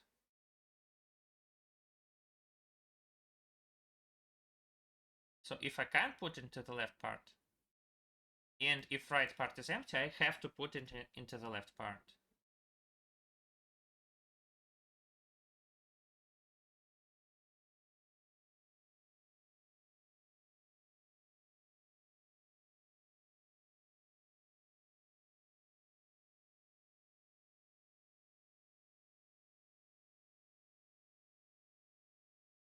Else, if I can put it into the right part,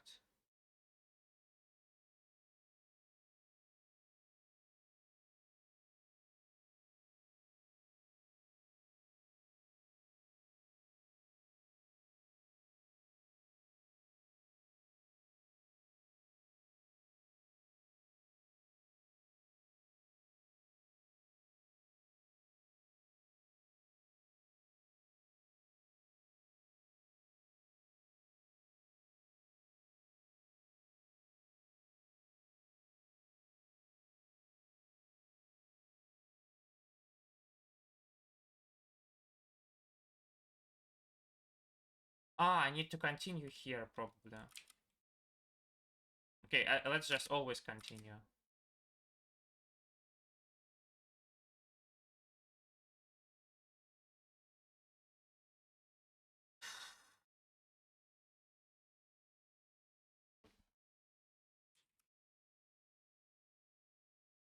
Yeah, what's stupid to not do it?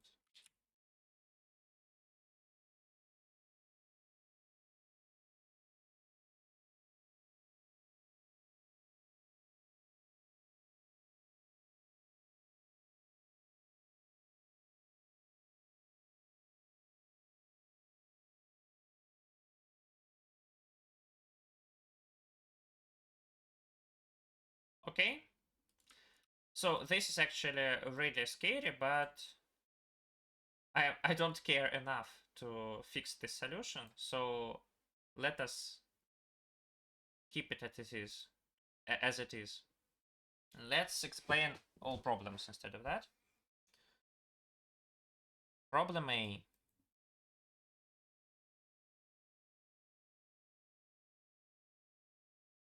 So we have a lot of cubes. We have n cubes. And no, not n cubes. Infinitely many cubes.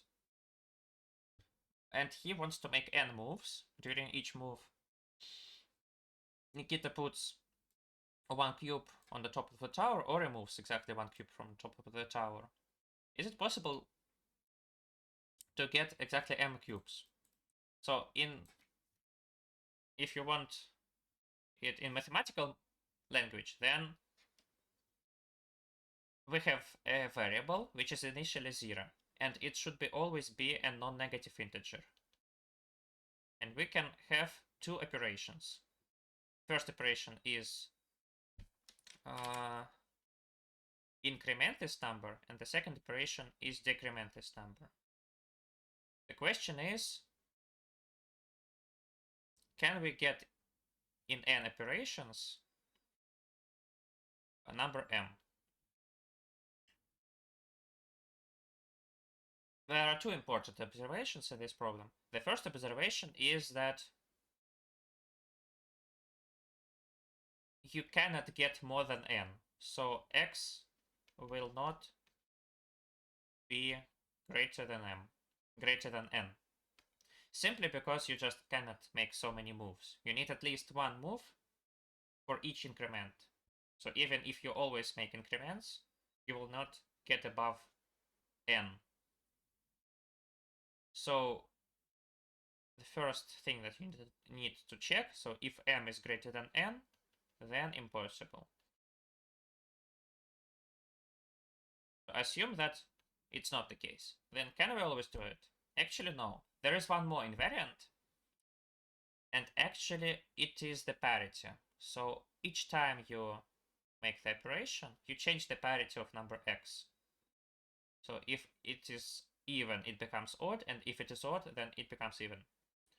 That means that you always will have to change the parity exactly n times. And if you change the parity exactly n times, then the parity of n will be the same as the parity of the resulting tower. Therefore, if you want the resulting tower to be m blocks high, then you need the residues modulo 2 to coincide.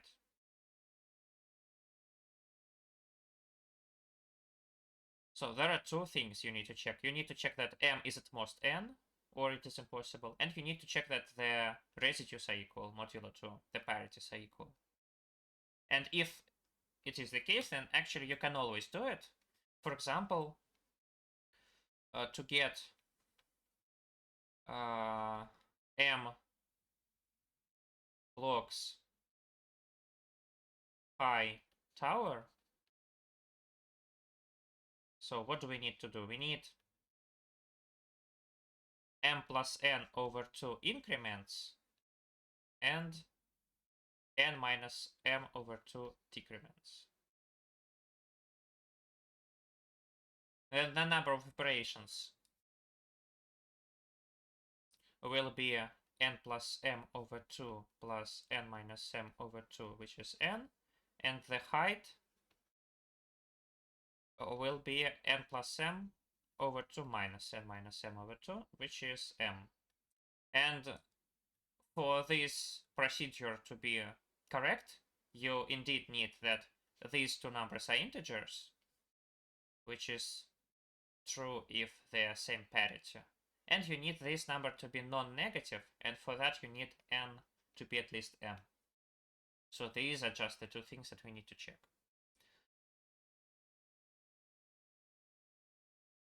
It's still not the end of the contest, funny.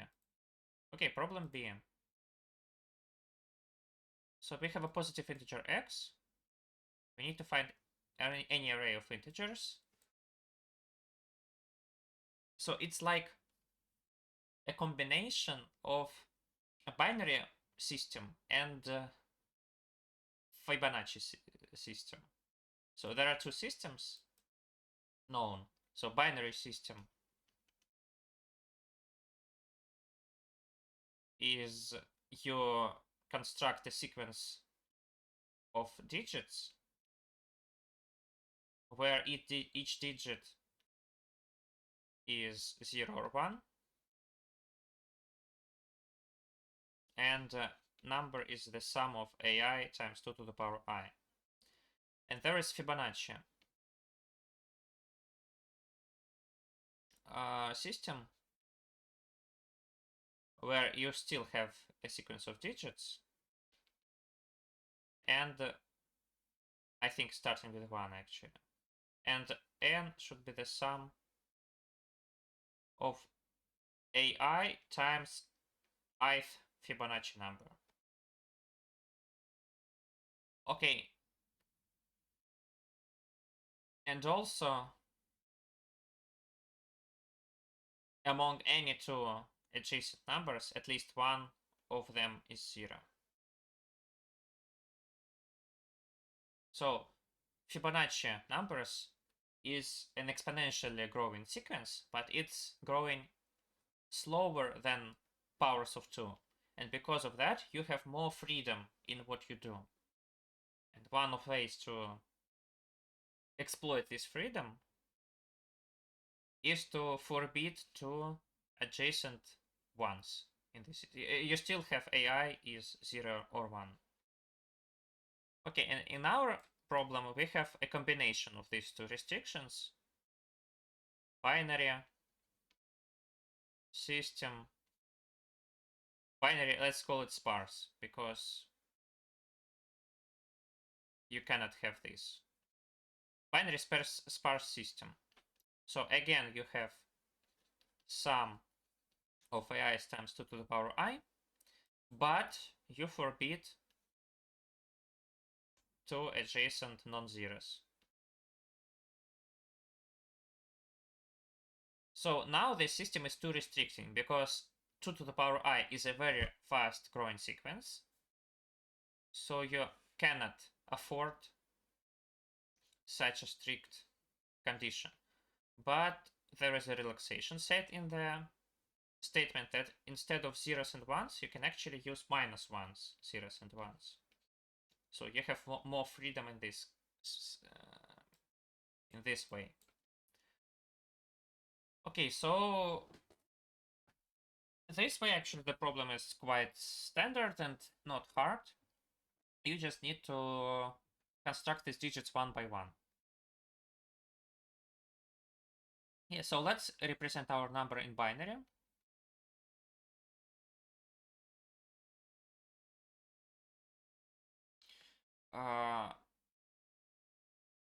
And we will construct our number. So we will have an array, yeah, a0, a1, a2, etc. So if there are k digits, we will actually have k plus 1 digits, just in case. Maybe we will need it. So we have now our number n, and we represent it one by one. So first of all, we'll have the following invariant. So initially we have zeros, we have only zeros. And actually what I'm trying to do is I'm trying to add n to this number. So this number is 0, and I'm trying to add n to it, where n is my given number. To do that, I will try to take digits one by one and try to add them. So let's go from left to right. So for example, this one. To add it here, I just need to put it here. Then the next digit is 0. I just put it here, but because it is 0, I don't need to do anything. Then this is 1, and I need to put 1 here. Now we have a problem. We have a problem because here we have 1. Here we have 1. So a3 is 0. We want to put 1 here, but actually we cannot really do it, because the moment you do it, you get two adjacent ones. Yeah, that's a bit annoying. Okay, instead of that, let's try do the following. Instead of this, let's represent it as -1 here.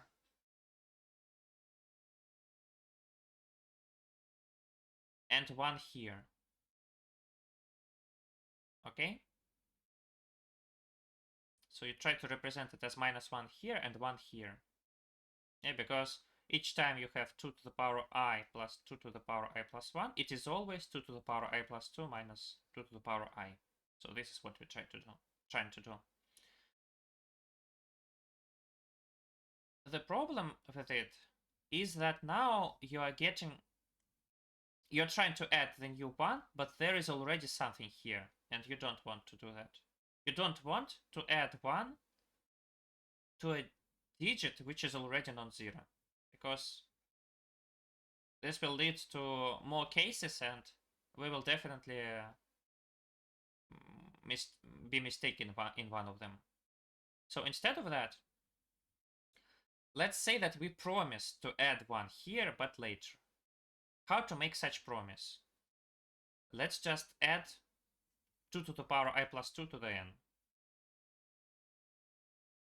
Yeah, so if this is I plus 1, we are trying to add I plus 1, 2 to the power I plus 1 to this number, but there is already 1 here. Let's put -1 here, let's put 0 here, and instead of adding 1 here immediately, we'll add 2 to the power I plus 2 here. So it becomes like 0, 0, 1, And then we continue starting with this digit to work with our number. So actually, you change n in two ways. First of all, yeah, so you have some number n. If you have a digit and it was added normally, you add it normally. Yeah. And after that, after you have added this digit here, you replace it with 0. Yeah, because the promise is fulfilled. You have added this 1 to this number. Okay, but when you have 1 here, okay, again, the promise is fulfilled and you replace it with 0. But this promise, you cannot fulfill it immediately, because if you add it here, you get 2 consecutive ones. So instead of that, you put -1 here, you put 0 here, and it turns out that instead of adding this 1, you subtracted this 1. To fix that, you just need to remove this one, but add the next power of 2 here. So you make even a bigger promise. And then, obviously, in this case, it is immediately fulfilled, and you add 1 here and go on. So why does it work? Basically, it's not hard to prove that the length of this number n increases by 1 maximum. I think there will be some technical proof in the editorial, but you kind of do what you feel right, and it works. So I don't think I will explain it further.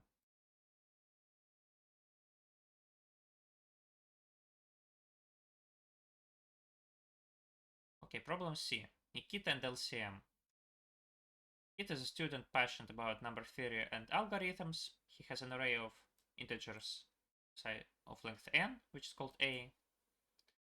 Subsequence is called special if its least common multiple is not contained in A. And he wants to find the length of the longest special subsequence of A. And just in case if there are no special subsequences, it was added that the LCM of an empty subsequence is equal to 0. Great.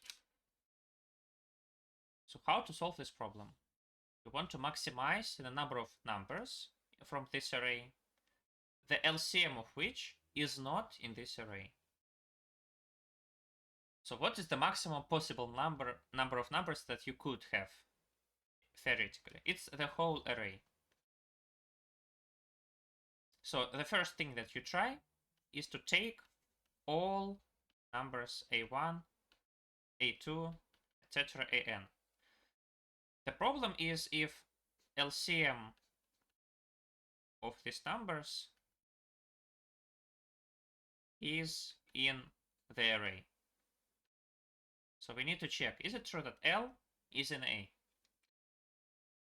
The straightforward solution would be to take the LCM of these numbers and check if it is in A or not. Unfortunately, taking an LCM of many numbers may result in overflow, because like LCM might be as big as product of these numbers.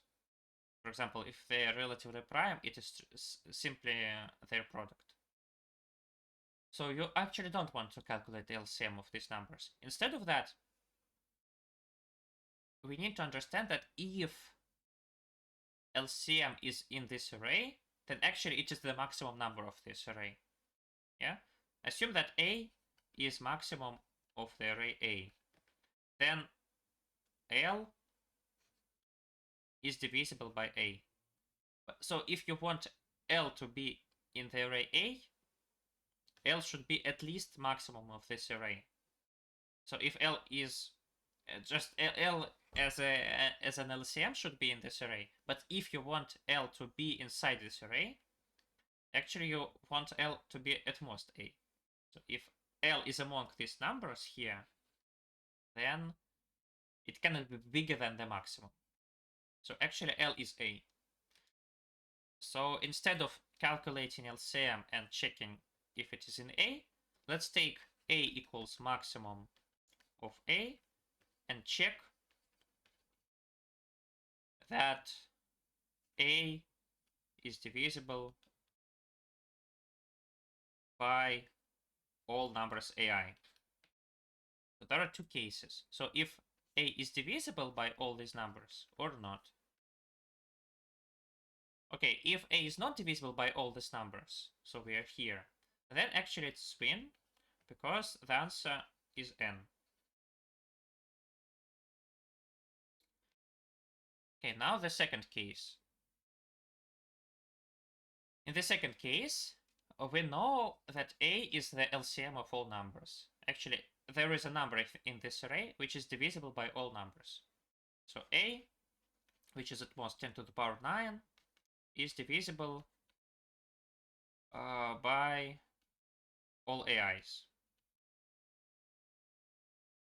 In this case, actually, whatever you do, whatever numbers you choose from your array, LCM of these numbers will be a divisor of A. So let's try to do the following. Let's find all divisors of A.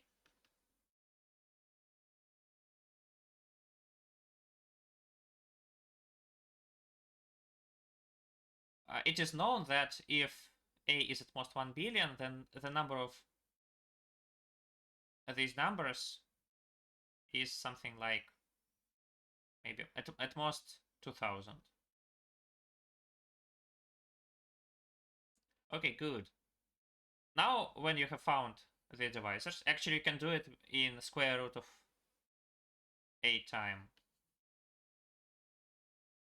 It's a known algorithm consisting of cycle 4. So you find all numbers which are divisors of A. Then let's iterate over them. Let's check if DI can be the answer, the desired LCM. We need to check two things. First of all, DI should not be in the array. Otherwise, the subarray is definitely not special. And second thing you need to check is that, so when you have checked that, you need to find all numbers which divide DI and like count them.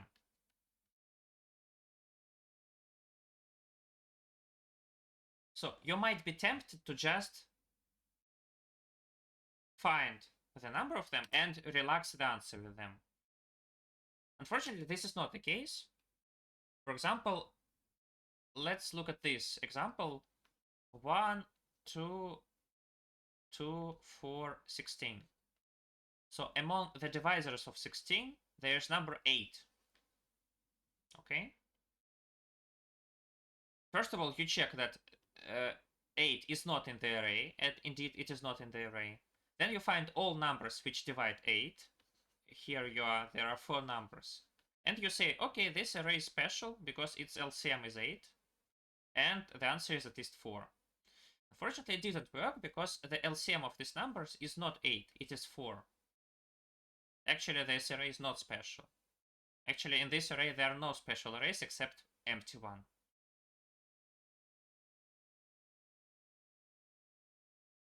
So, instead of that, you also need to find the LCM of these AJs. So you iterate through your array. You take all numbers which divide DI, and not only do you count them, but you also find their LCM. This time you can't do it because the overflow is impossible. Because all these numbers are just some divisors of the maximum number. So LCM will never exceed this maximum number. So you find their LCM, you check that it is equal to DI, and if it is true, then answer is relaxed with your counter that you use to count the numbers which divide DI. In the end, you just return the maximum possible counter. Why does it work? Because, as I said, whatever you do, whatever subset of your numbers you take, it will always have an LCM, which is a divisor of maximum number.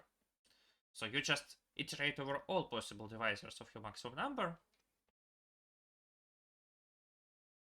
and check each of them one by one. What is the complexity? What is the complexity? The complexity is kind of complex. What do you need? You need several things. First of all, you need to... What do you need? You need to find all divisors. So this is square root of maximum number. After that, you need to iterate over these divisors. Let me call this a tau. Tau of the maximum number. Then you iterate over all divisors, and each time you need to check for each number if it is equal to it and if it divides it, so n. And you also need to calculate LCM. You can multiply the asymptotics by the complexity of LCM function, but actually you don't really need it, because in this special case it will be fast. Each time the Euclidean algorithm here does something unexpected and complex, actually each time you increase your LCM, and you cannot increase it a lot. Actually it will be something like n plus log of a instead of multiplying. But nevertheless, you can even put here multiplication sign and it's still fast. Okay, so this is kind of 2000 and this is also 2000. So in total it is fast. You can do it.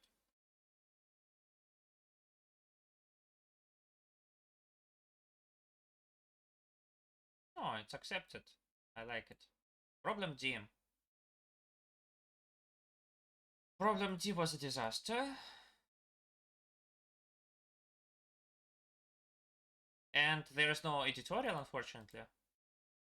So I'll have to explain my solution, which is not the most optimal. Probably. So we have a matrix, n by m.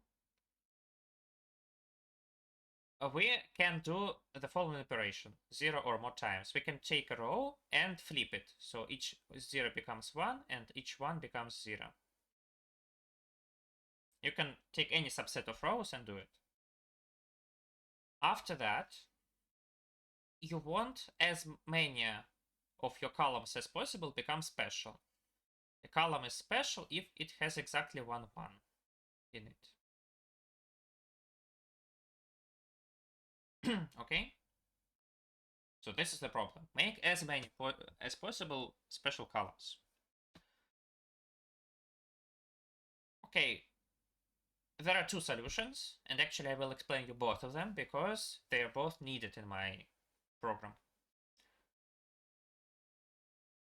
So what you can try to do, notice that if you know the column, one of the special columns, first of all, of course, you can make at least one column special. You can just choose a column you want, and you can choose any one that you want, and you can make this number 1 by possibly flipping this row, and you can make the remaining number zeros by possibly flipping the corresponding rows. So by flipping the rows, you can make any column special. Moreover, you can make any number from it 1 and the rest of them zeros. So the answer is definitely at least 1.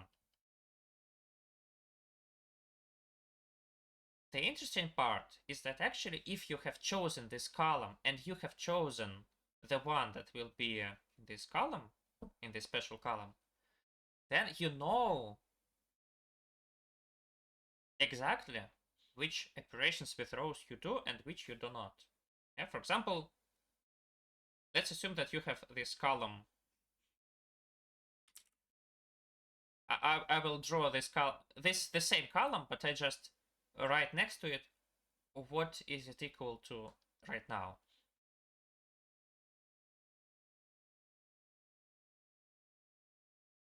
So for example, this one. You want this column to become equal to this one. In this case, you definitely know that you want to make the operation with this row, because this one should become 0. You also know that you have to do the operation with this row, but you also know that you should not make the operation with this row, because this 0 should remain 0. So about each row, you know if you want or don't want to make an operation. Minus, minus, here both of them are 1, so minus, and here one, they're different, so plus.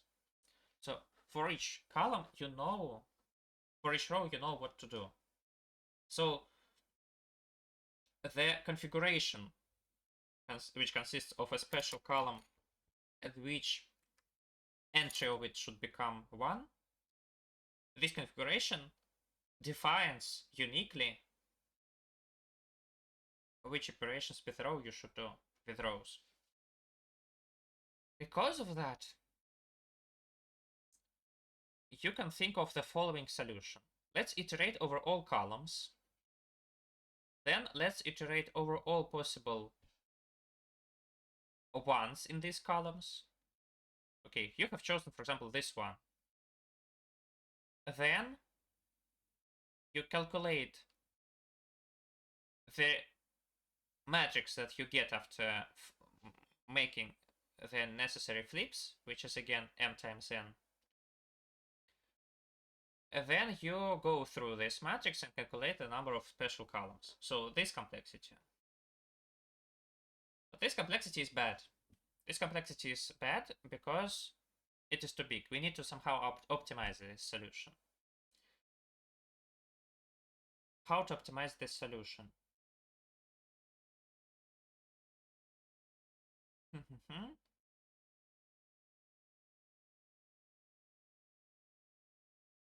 Let me think how to optimize this solution. To do that, let's for now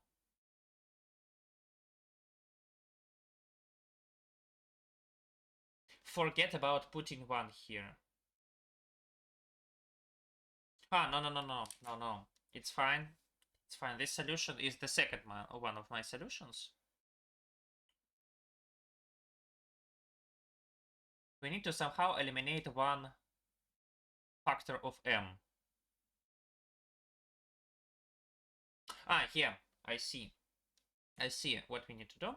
So in this solution, so this is very slow. We want to remove m here, and we can do it. To do that, let's make a map which for each column calculates the number of for each like binary string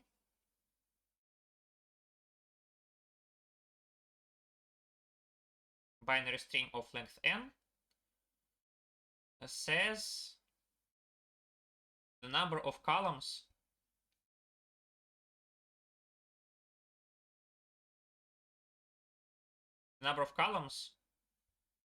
which contain this binary string.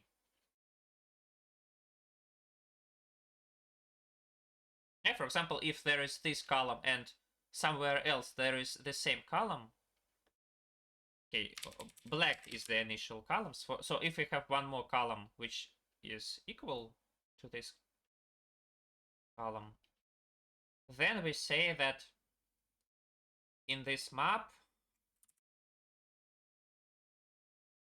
this binary string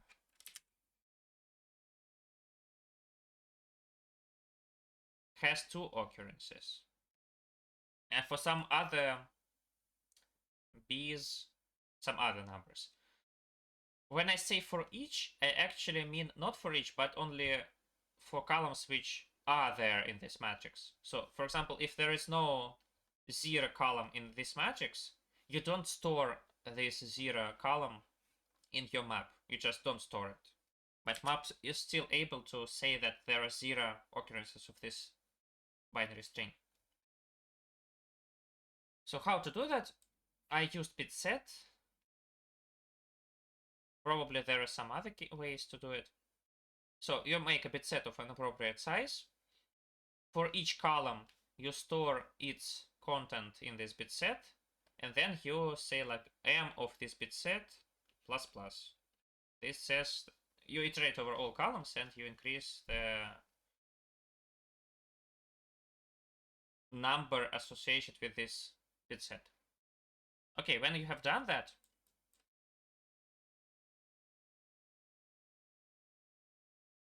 so you actually do the same thing. So you iterate over all columns, over all numbers in this column. So you now fix the fact that it should be zeros, and all these numbers should be zeros, and this should be 1. So this fact is fixed. When this fact is fixed, you actually know what happens with the other columns. Yeah, because so if this column is ci, you just need to flip its jth digit, where j is the number of 1 in it. So let's write it like this. So this is your bit set, and this is the bit set of rows that will be flipped. This is the bit set of rows that will be flipped. Let's call it f. Then you iterate over all rows, over all columns. Yeah, over all columns.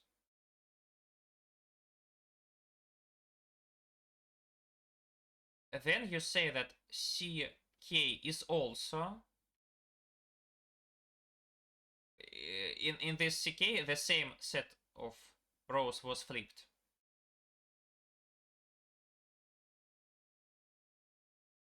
Okay?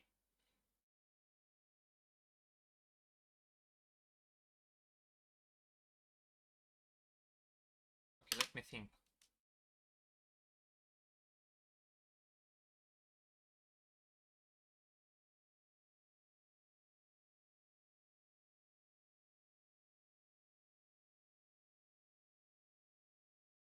No, actually it's not what we do here. Okay, to not confuse anything, I will say that I have 2 solutions, and actually in one of the solutions will be for smaller n's, and one of the solutions will be for bigger n's. So this solution works when we have big m and small n.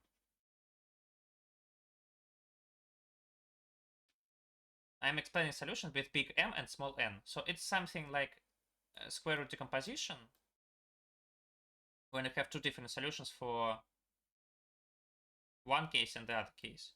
And this solution is for big M and small n.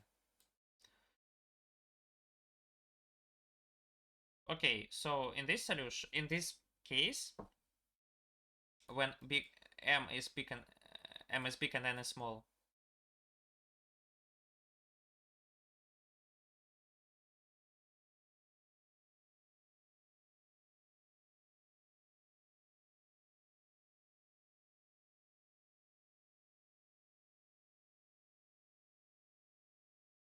okay, so, okay. As I said, we have chosen one column, and we have chosen which one in it will be, what will be one in it, in this column.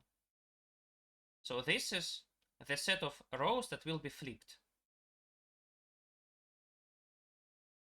Okay, after the flip, the following columns will be special. Column which is this one, column which is this one, column like this, and column like this. So all columns where there is exactly 1, 1. But before the flip, what is the set of columns that will become special? Actually, the same, but XORed with F.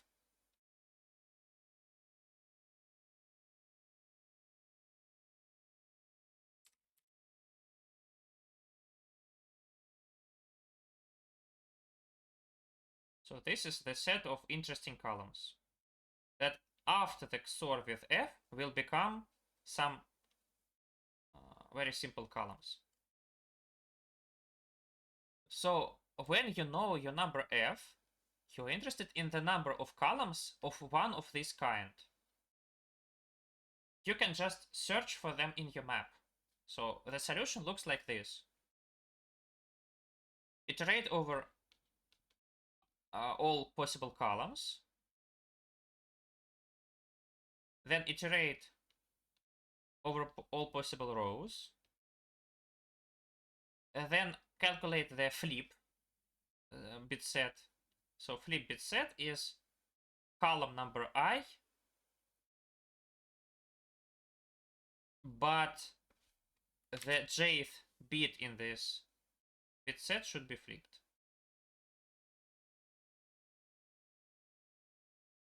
After that, you need to find the number of columns which were good before the flip. So let's iterate over the number of this digit, of this one. It is again from k from 0 to n minus 1. And you are interested in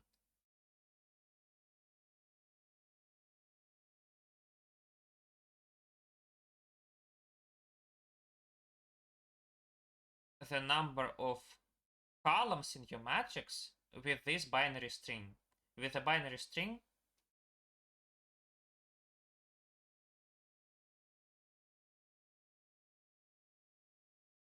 F XORed with this one. It can be done with looking into your map. And here we look for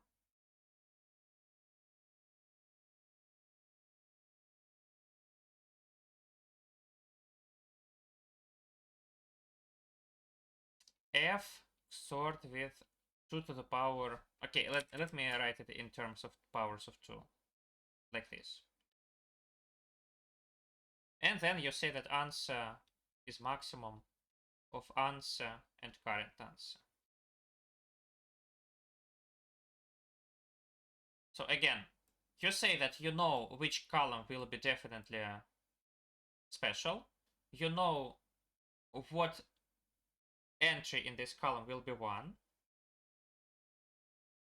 And then you know which binary strings correspond to the special columns before the flip. It's the columns which contain F XORed with some power of 2. Then you just iterate over all such binary strings and add them to the current answer. So the complexity is m times n times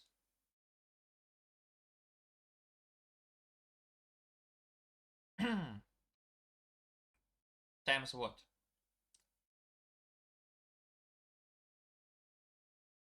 Times again n. For me, it would be more nice to write it as area times n, where area is nm. So when we write it like this, so you know in the statement it is said that the sum of all areas is at most 3 times 10 to the 5th power. Because of that, we actually want to highlight the part with area and the part which contains something parameterized. So n is a parameter because sometimes n will be small and then this algorithm is fast, but sometimes n is big and then this algorithm is slow. It's important in this problem that we choose which of the number is big and which of them is small, because we'll have two different algorithms for two different cases. So in this case, a is big and m is big and n is small. So okay, let's consider the second case. In the second case, it will be oriented on small m's and big n's. Small m's and big n's. Actually, I lied a bit, so here it is also times map constant.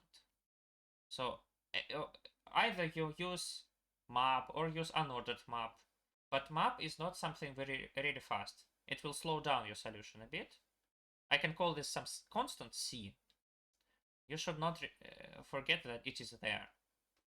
So when you balance in your square root decomposition between two solutions, you should take into consideration that there might be some big constants which change the balance between these two solutions. Okay, small m and big N.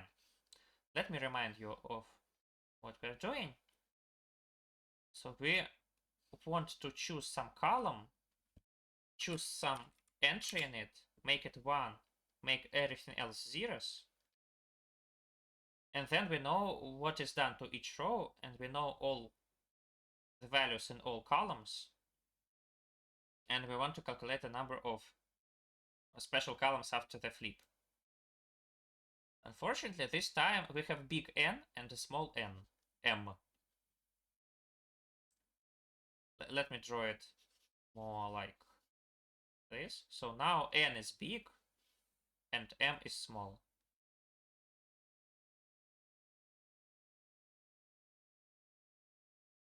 So we don't want to write this solution because n times a will most probably be sometimes really big. For example, in this matrix, you'll get probably 9 times 10 to the 10th power, which is huge, and times constant. You don't want that. So we need a different solution for this case. And there is indeed a different solution for this case. So when we have a lot of zeros, and somewhere we have 1, let's not choose which one of these digits is 1. Instead, for now, let's pretend that all digits will be zeros. So we choose a column, and we spend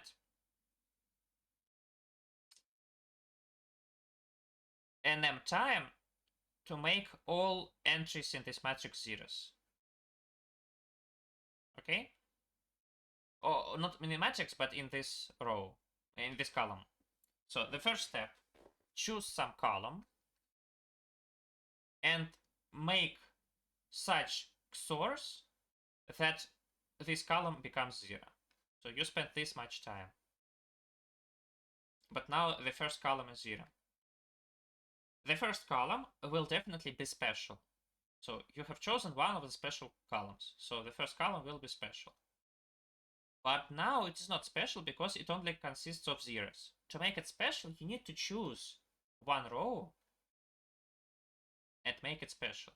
If we actually iterate over all possible rows and choose one of them, then we will spend a lot of time, and we don't want that. So we will not iterate over all rows. Instead of that, we will somehow collect information from our matrix and choose just the best row. We will choose the best row by not iterating over all possible rows, but more cleverly. What do I mean by more cleverly? Let's take any column. Sorry, I might try to use this instrument. So let's take this column. Can it become special? There are some cases when it definitely can. For example, if it consists only of zeros, then whatever row you flip in the end, it will also become special, because there will be exactly one unit, and there will be exactly one unit. So for each such column, which consists only of zeros, you can increment the current answer. Okay, but there can be also be, for example, 1, 1. There can be 1, 1. If there is exactly 1, 1, then the column will not be special, because after the flip, there will be an even number of ones, either 0 or 2. So such column is not interested. Also, if there are at least 3 ones, then after the flip there will be at least 2 ones, so it is also not interesting. The remaining case is when we have exactly 2 ones in our column. So we have a column in which there are exactly 2 ones. So the question is, can it become special? And indeed it can. It can be special in 2 different ways. Either you flip this row or this row. Let me show you one of these cases. For example, if you flip the upper row, yeah, so we have 2 rows.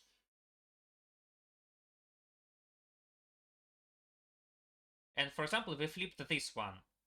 Then in the first column, this will be zeros, this will be 1, and this will be zeros. In the rightmost column, this will be zeros. This will become 0 because it was 1, but we flipped it. Here we also have zeros. Here we have 1, and here we have zeros. So both these columns are special now.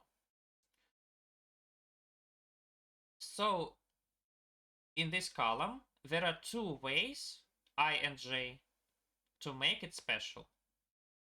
So let's maintain it as follows. We have a map. Not map, actually. Let's make a vector. Vector int of size n.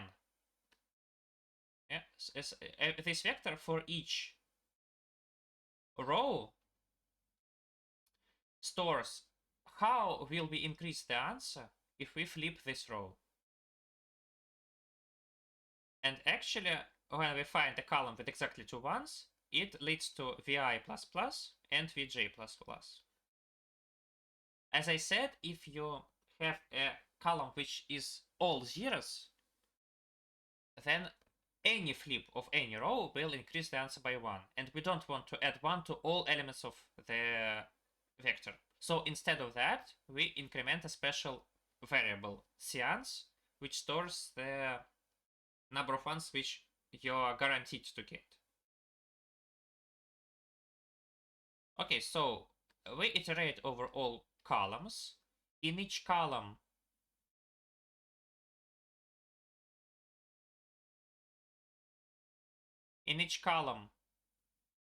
we find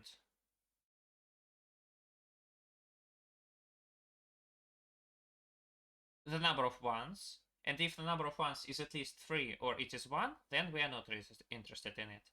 If the number of ones is 0, then we always increment the answer, and if the number of ones is 2, then we find these two ones, and increment the corresponding values.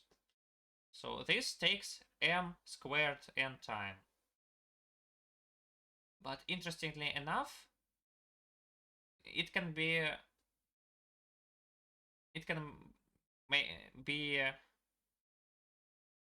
made faster, because all the operations that you do, almost all the operations, are massive.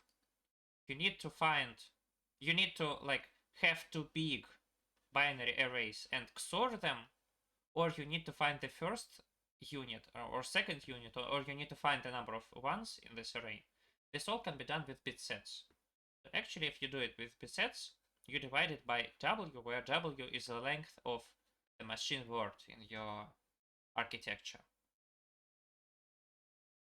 So in this case, you get the complexity m squared n divided by W, which is nice. Unfortunately, I also thought that it was the case, but it is not the case. The complexity written like this is not correct, because you don't always divide by 64. When n is really small, let me think.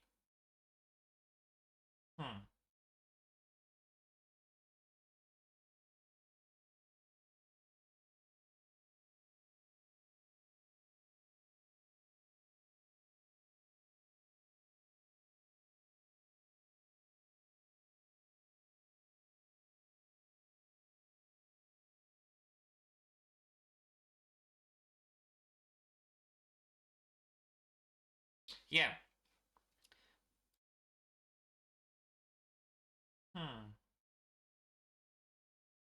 Sorry, I don't understand something.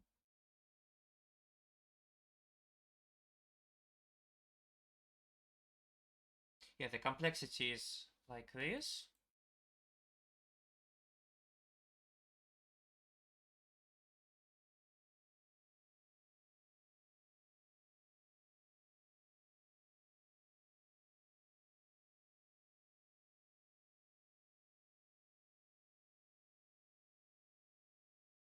Yeah, I see. Sometimes n is really small. It is possible that both m and n are small. And if you are not careful enough, then actually it's not this asymptotics, because if n is less than w, then you don't divide by w actually. You just divide by n.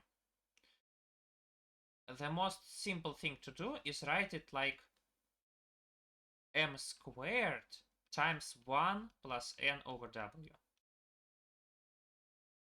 So if n is big, then definitely you get some profit from using bit sets. But if n is really small, you don't do it. And this is important to understand.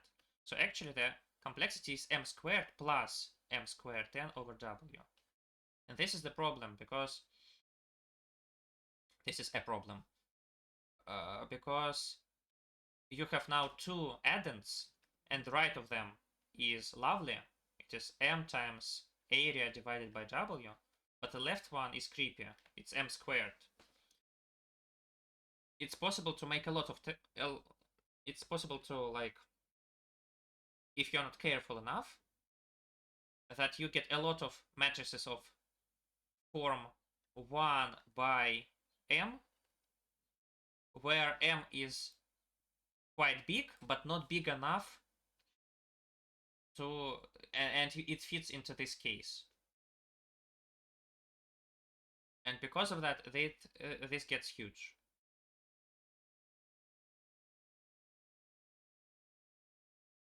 So to avoid that, you need, when both m and m are small, to choose the first case, not the second one. But I'll explain that later. So what now? Now we have two solutions. Solution 1 works in n times a times constant time, where constant is from map. And solution 2 works in m times a over w plus m squared time. Okay?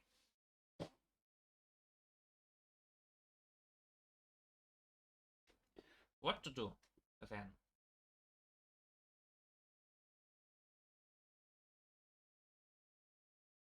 Now it's pretty straightforward actually. You can easily prove that n times n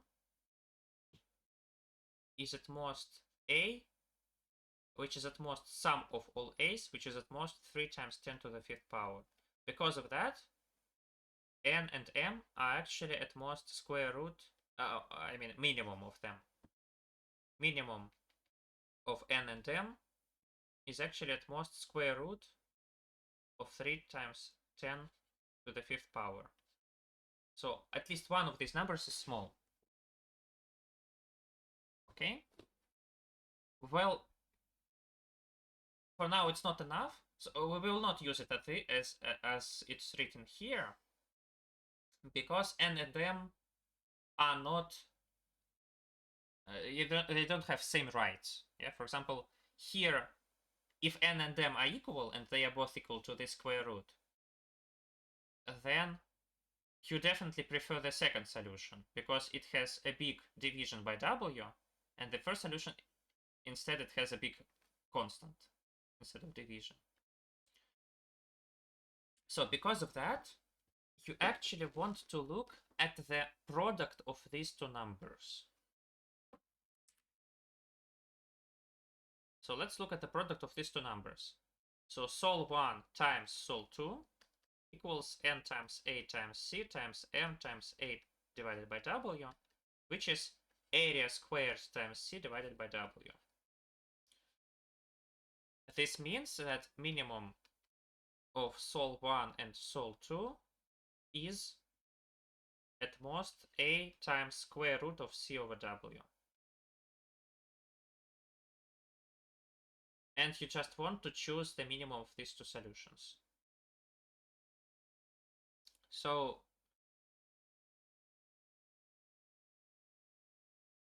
you want the first solution when n times a times c is at most a times square root of c over w. If you simplify this, you get that you want n to be at most square root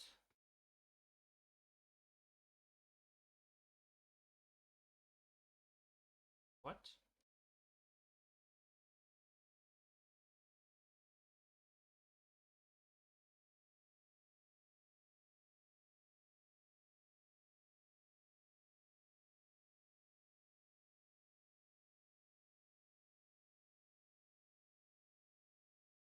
Ah, because it's a cubed, sorry. So it's like this. So n is at most a divided by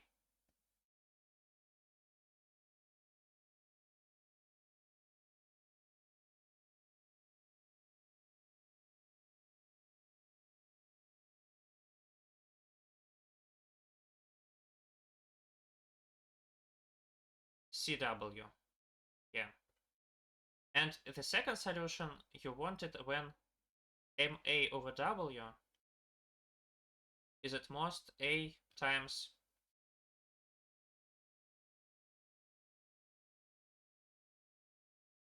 a square root of ac over w. And this means that m should be at most uh,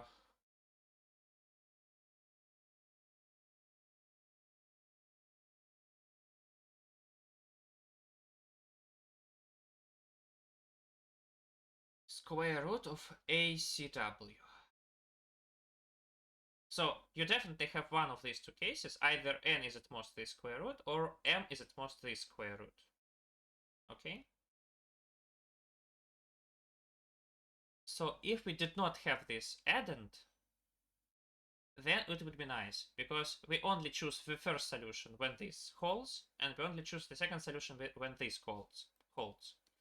And in total we get sum of like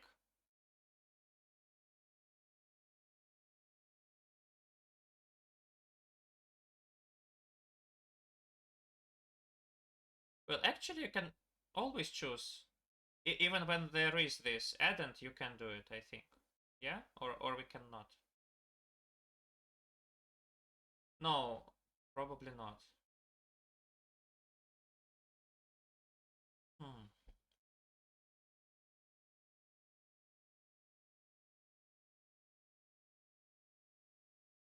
Yeah, probably.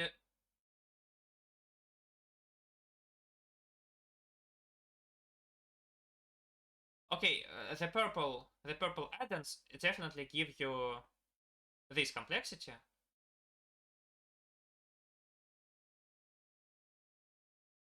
Yeah, which is something like 3 times 10 to the 5th power times square root of 3 times 10 to the 5th power times c, which is something like 10 maybe, and divided by w, which is something like 64. So it's like 3 million divided by 64. What is 3 million divided by 64? It's something like 3 times 2 to the power 20 divided by 2 to the power 6, which is 3 times 10 to the 3 divided by 2 to the power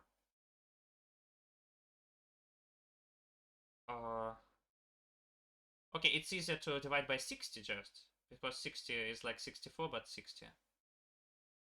Okay, so it's 3 million divided by 60, which is 50,000. Yeah, and this is probably something like this.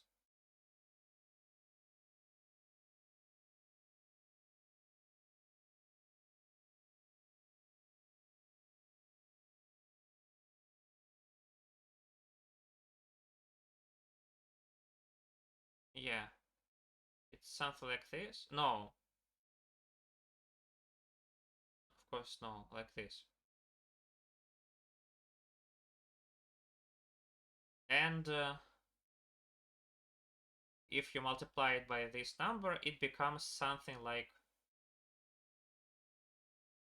60 million, I think, yeah.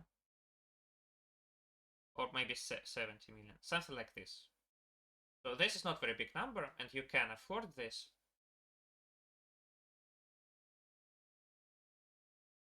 There is unfortunately also this strange addend. There is this strange addend. So let's try to rewrite it somehow. So this is at most m times a, actually. You can write it like this. It's at most m times a.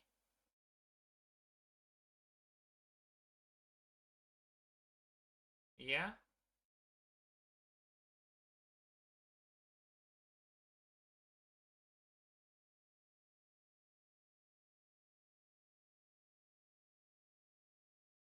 Well, it's m times a divided by n. Okay. Let's write it like this. It's equal to m times a divided by n. So if n is really small, then you don't want to take this addend actually. So if n is small, well, as I said, so if m is small, so this inequality holds, then you want to take S2, and if n is small, so n is at most this thing, then you want the first solution. Unfortunately, if both of them are small, then you have a freedom. You can take both of them. And this addend shows that you cannot actually choose the second solution because it is worse in the case when n is small. Yeah, because if n is 1, for example, it becomes big. It is a big thing.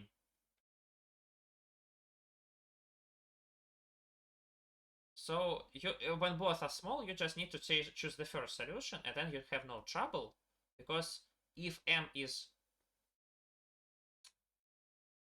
small but n is big, then you can't afford this addend because n is more or equal to w, and actually you can afford this in this case. So I was not careful, that's why I got time limit on some test. Test 10, yeah. And to avoid that, you actually need to carefully write your square root decompositions. So in the most simple case, you just have like solution A in O of A time and solution B in O of B time. And A times B is at most some nice number like 10 to the 14 power. And this means that minimum of A and B is at most 10 to the 7th power. Well, in my case, the product of these two complexities is not bounded by some integer, small integer, because of this m squared thing. So there are some cases when you,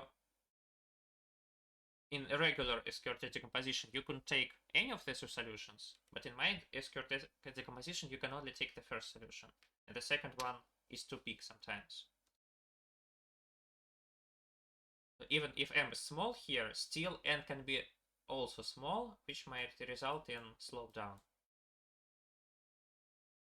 Ah, okay, problem E at last. It's a strange problem. I actually liked it, but it was quite easy for its position, probably. I don't know. So for any two, so first of all, you have a directed graph, and you know that edges are only allowed from the bigger vertex to the smaller vertex. And also, for any three vertices, there is at least one edge between them. Well, when I say edge, it is not correct. Actually, there is a reachability. But in this problem, you can take something which is called a transitive closure of a directed graph. When you add all edges from j to I, if I is reachable from j. So you might add a lot of new edges, but actually the problem does not change. Yeah, you are never interested if there is an edge between a pair of vertices. You're only interested if they're reachable or not between each other. So you can just assume that you have a transitive graph from the beginning and you work with it. So when I say that between any three vertices there is at least one edge, I mean it in the transitive closure of our graph. And we are now working with the transitive closure. So you want to end up with two sets, black and white, such that in each set, each pair of vertices has an edge between them.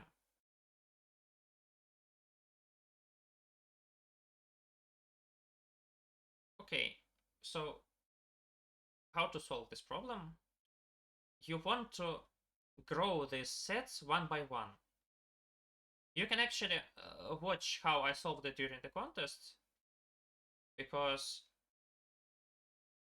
I just followed the same path of reasoning as I am going to explain to you now.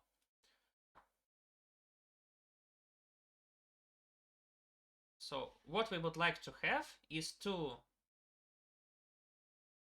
sets which are already good.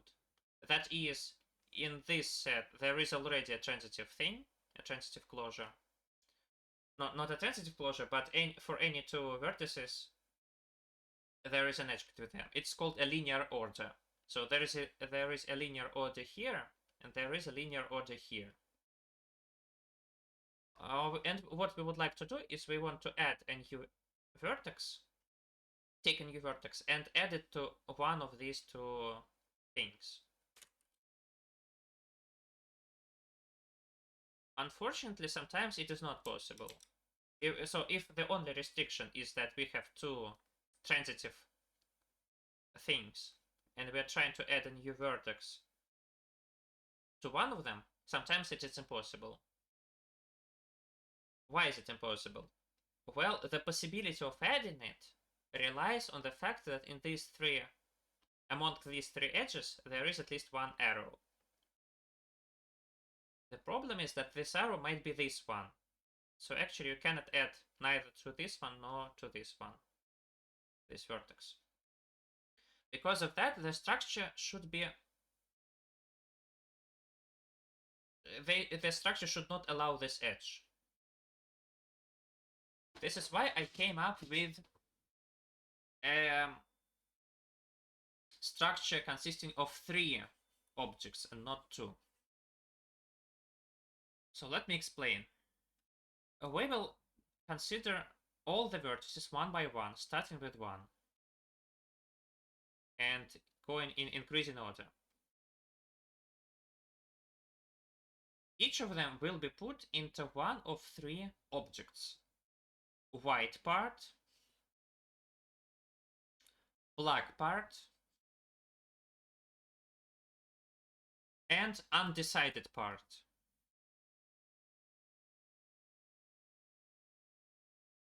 Okay? White part, black part, and undecided part. There are three parts with the following properties. First of all, in the white part, there is a linear order. That is, between any two vertices, there is an, an, an arc.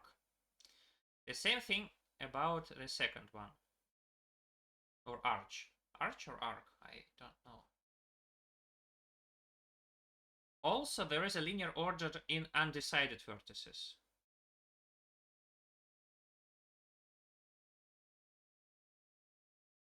And finally, there is no edge between the top vertices in white and in black file. And the fourth thing is that there is this edge and this edge.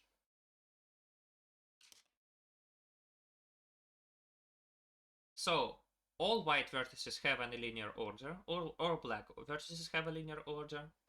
All undecided vertices can be have a linear order, and you actually can add U to W, and they will form a linear order, or you can add them to the B, and they can form the linear order. But you still did not decide where to put them. And also, there is no edge between these two vertices. So there is no edge, because if there is such edge, there will be a problem later in the solution. Okay, how to move on with this structure? So assume that we have already added some vertices to the structure, and we are trying to add a new one. In this case, it's a 6. Okay, so we have 6. First of all, can we add 6 to the undecided vertices? Can we put it here? To do that, let's ask. Let's compare 6 and this vertex. It will take from us one operation. Okay, if we can, then we put it here, and now it is one more undecided vertex. So we have more undecided vertices than previously.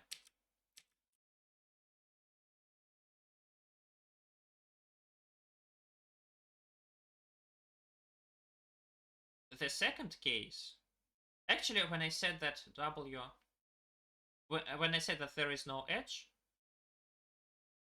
I would like to say one more thing. Probably, it's possible that actually, possibly, W and B are empty. So they are either both empty, or they are not empty. In my solution, it was a bit other way, but my solution is more complicated because of that. So you can simplify it by saying that either both of them are empty, or they are both not empty. So you just put this vertex in the undecided pile. Also, the initial vertex number 1 immediately goes to undecided pile. So the very first vertex that you have, it is put in the undecided pile. Okay, so if you just have added your vertex to the undecided ones, then it's easy, and you go with the next one. The problem is that sometimes there is no this edge. So this edge cannot be drawn. There is no this edge. Actually, this means that we will now decide the fate of this pile and this pile. That is, one of them will go to the white ones, and the other one will go to the left ones, to the black ones. But how will we choose that? To do that, let's just ask, for example, about this edge. Let me write the algorithm in its entirety, so it will be easier for you to track. So we have white, we have black, we have undecided, and we have current vertex I. Okay, so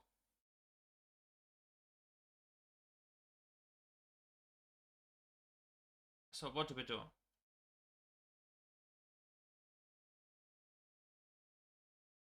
So the first step of the algorithm, if I is the first vertex, then add it to U.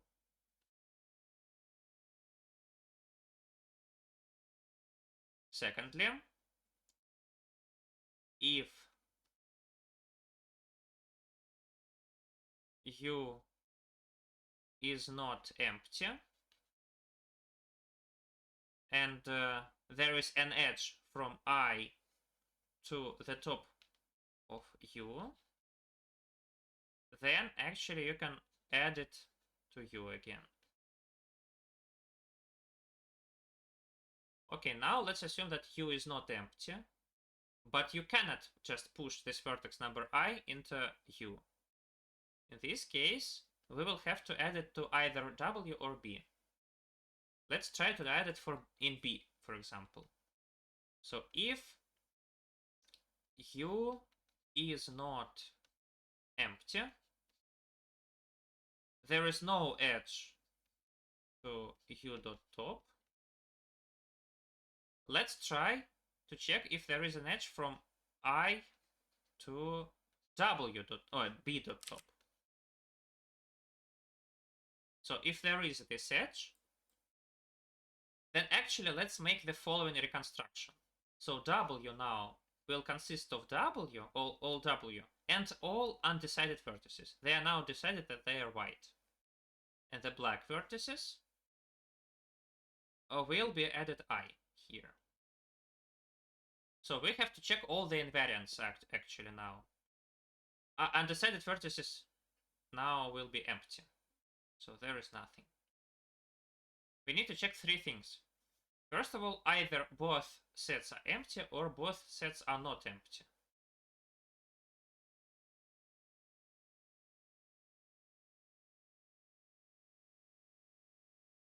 Okay? Let me also write. So let's assume that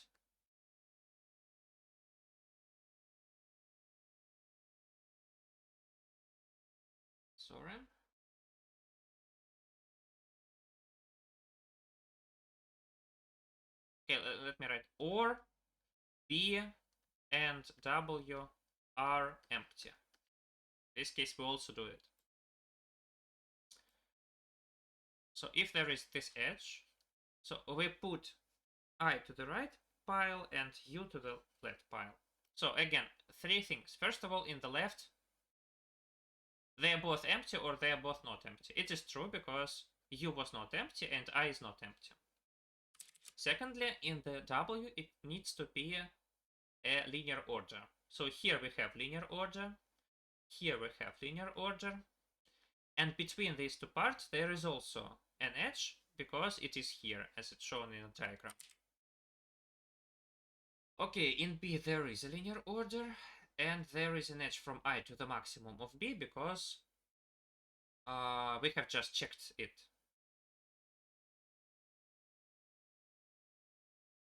And U is empty, so there is nothing special there. U is just empty. Also notice that if they both were empty in the beginning, then there is still all invariants hold. There is still linear order, etc.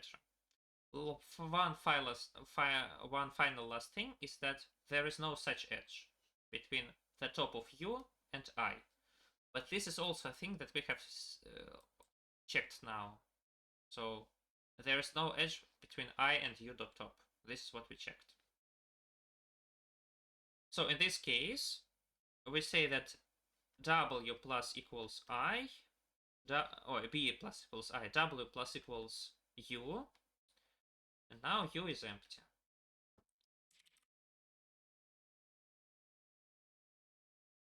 Okay, the fourth case is that u is not empty. There is no edge from I to u dot top. And there is also no edge from I to b dot top. And also w is not empty and b is not empty. Okay, let me draw the diagram again. What do we have here? So we have w with linear order. We have black with linear order. We have undecided with linear order. We have no such edge. We have these two edges. We have I, which does not have this edge, and which does not have this edge.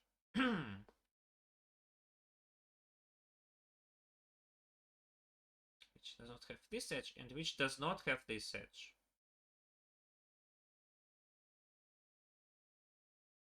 Okay, so let's consider these three vertices, 1, 2, 3. It is known that if you have a triangle, then you have at least one edge in this triangle. And we have already checked that there is no this edge and there is no this edge. But this means that there needs to be this edge. This is where it is crucial that we don't have this edge in our graph. It's crucial because otherwise we won't be able to add it. Okay, this means that there is an edge from I to w dot top, and we make the inverse reconstruction like here. So w is added I, b is added u, and u is emptied. You can analogously see that all invariants still hold. Okay, we actually have checked all the cases when u is not empty, but there was also a case when u is empty. Okay, u is empty. So we have w with linear order, we have black with linear order, and we have our vertex I. There is no this edge, and there is linear order, and we don't know about these two edges. Okay, then let's ask about both of them. Let's ask about I to b and I to w. Notice that at least one of them exists, because if all three of them are absent, then we have a triangle without edges, which is bad. So if you have both of them, so there is an edge from I to w and there is an edge from I to b, if there are both of them, that means that now u consists of one vertex I, which is undecided.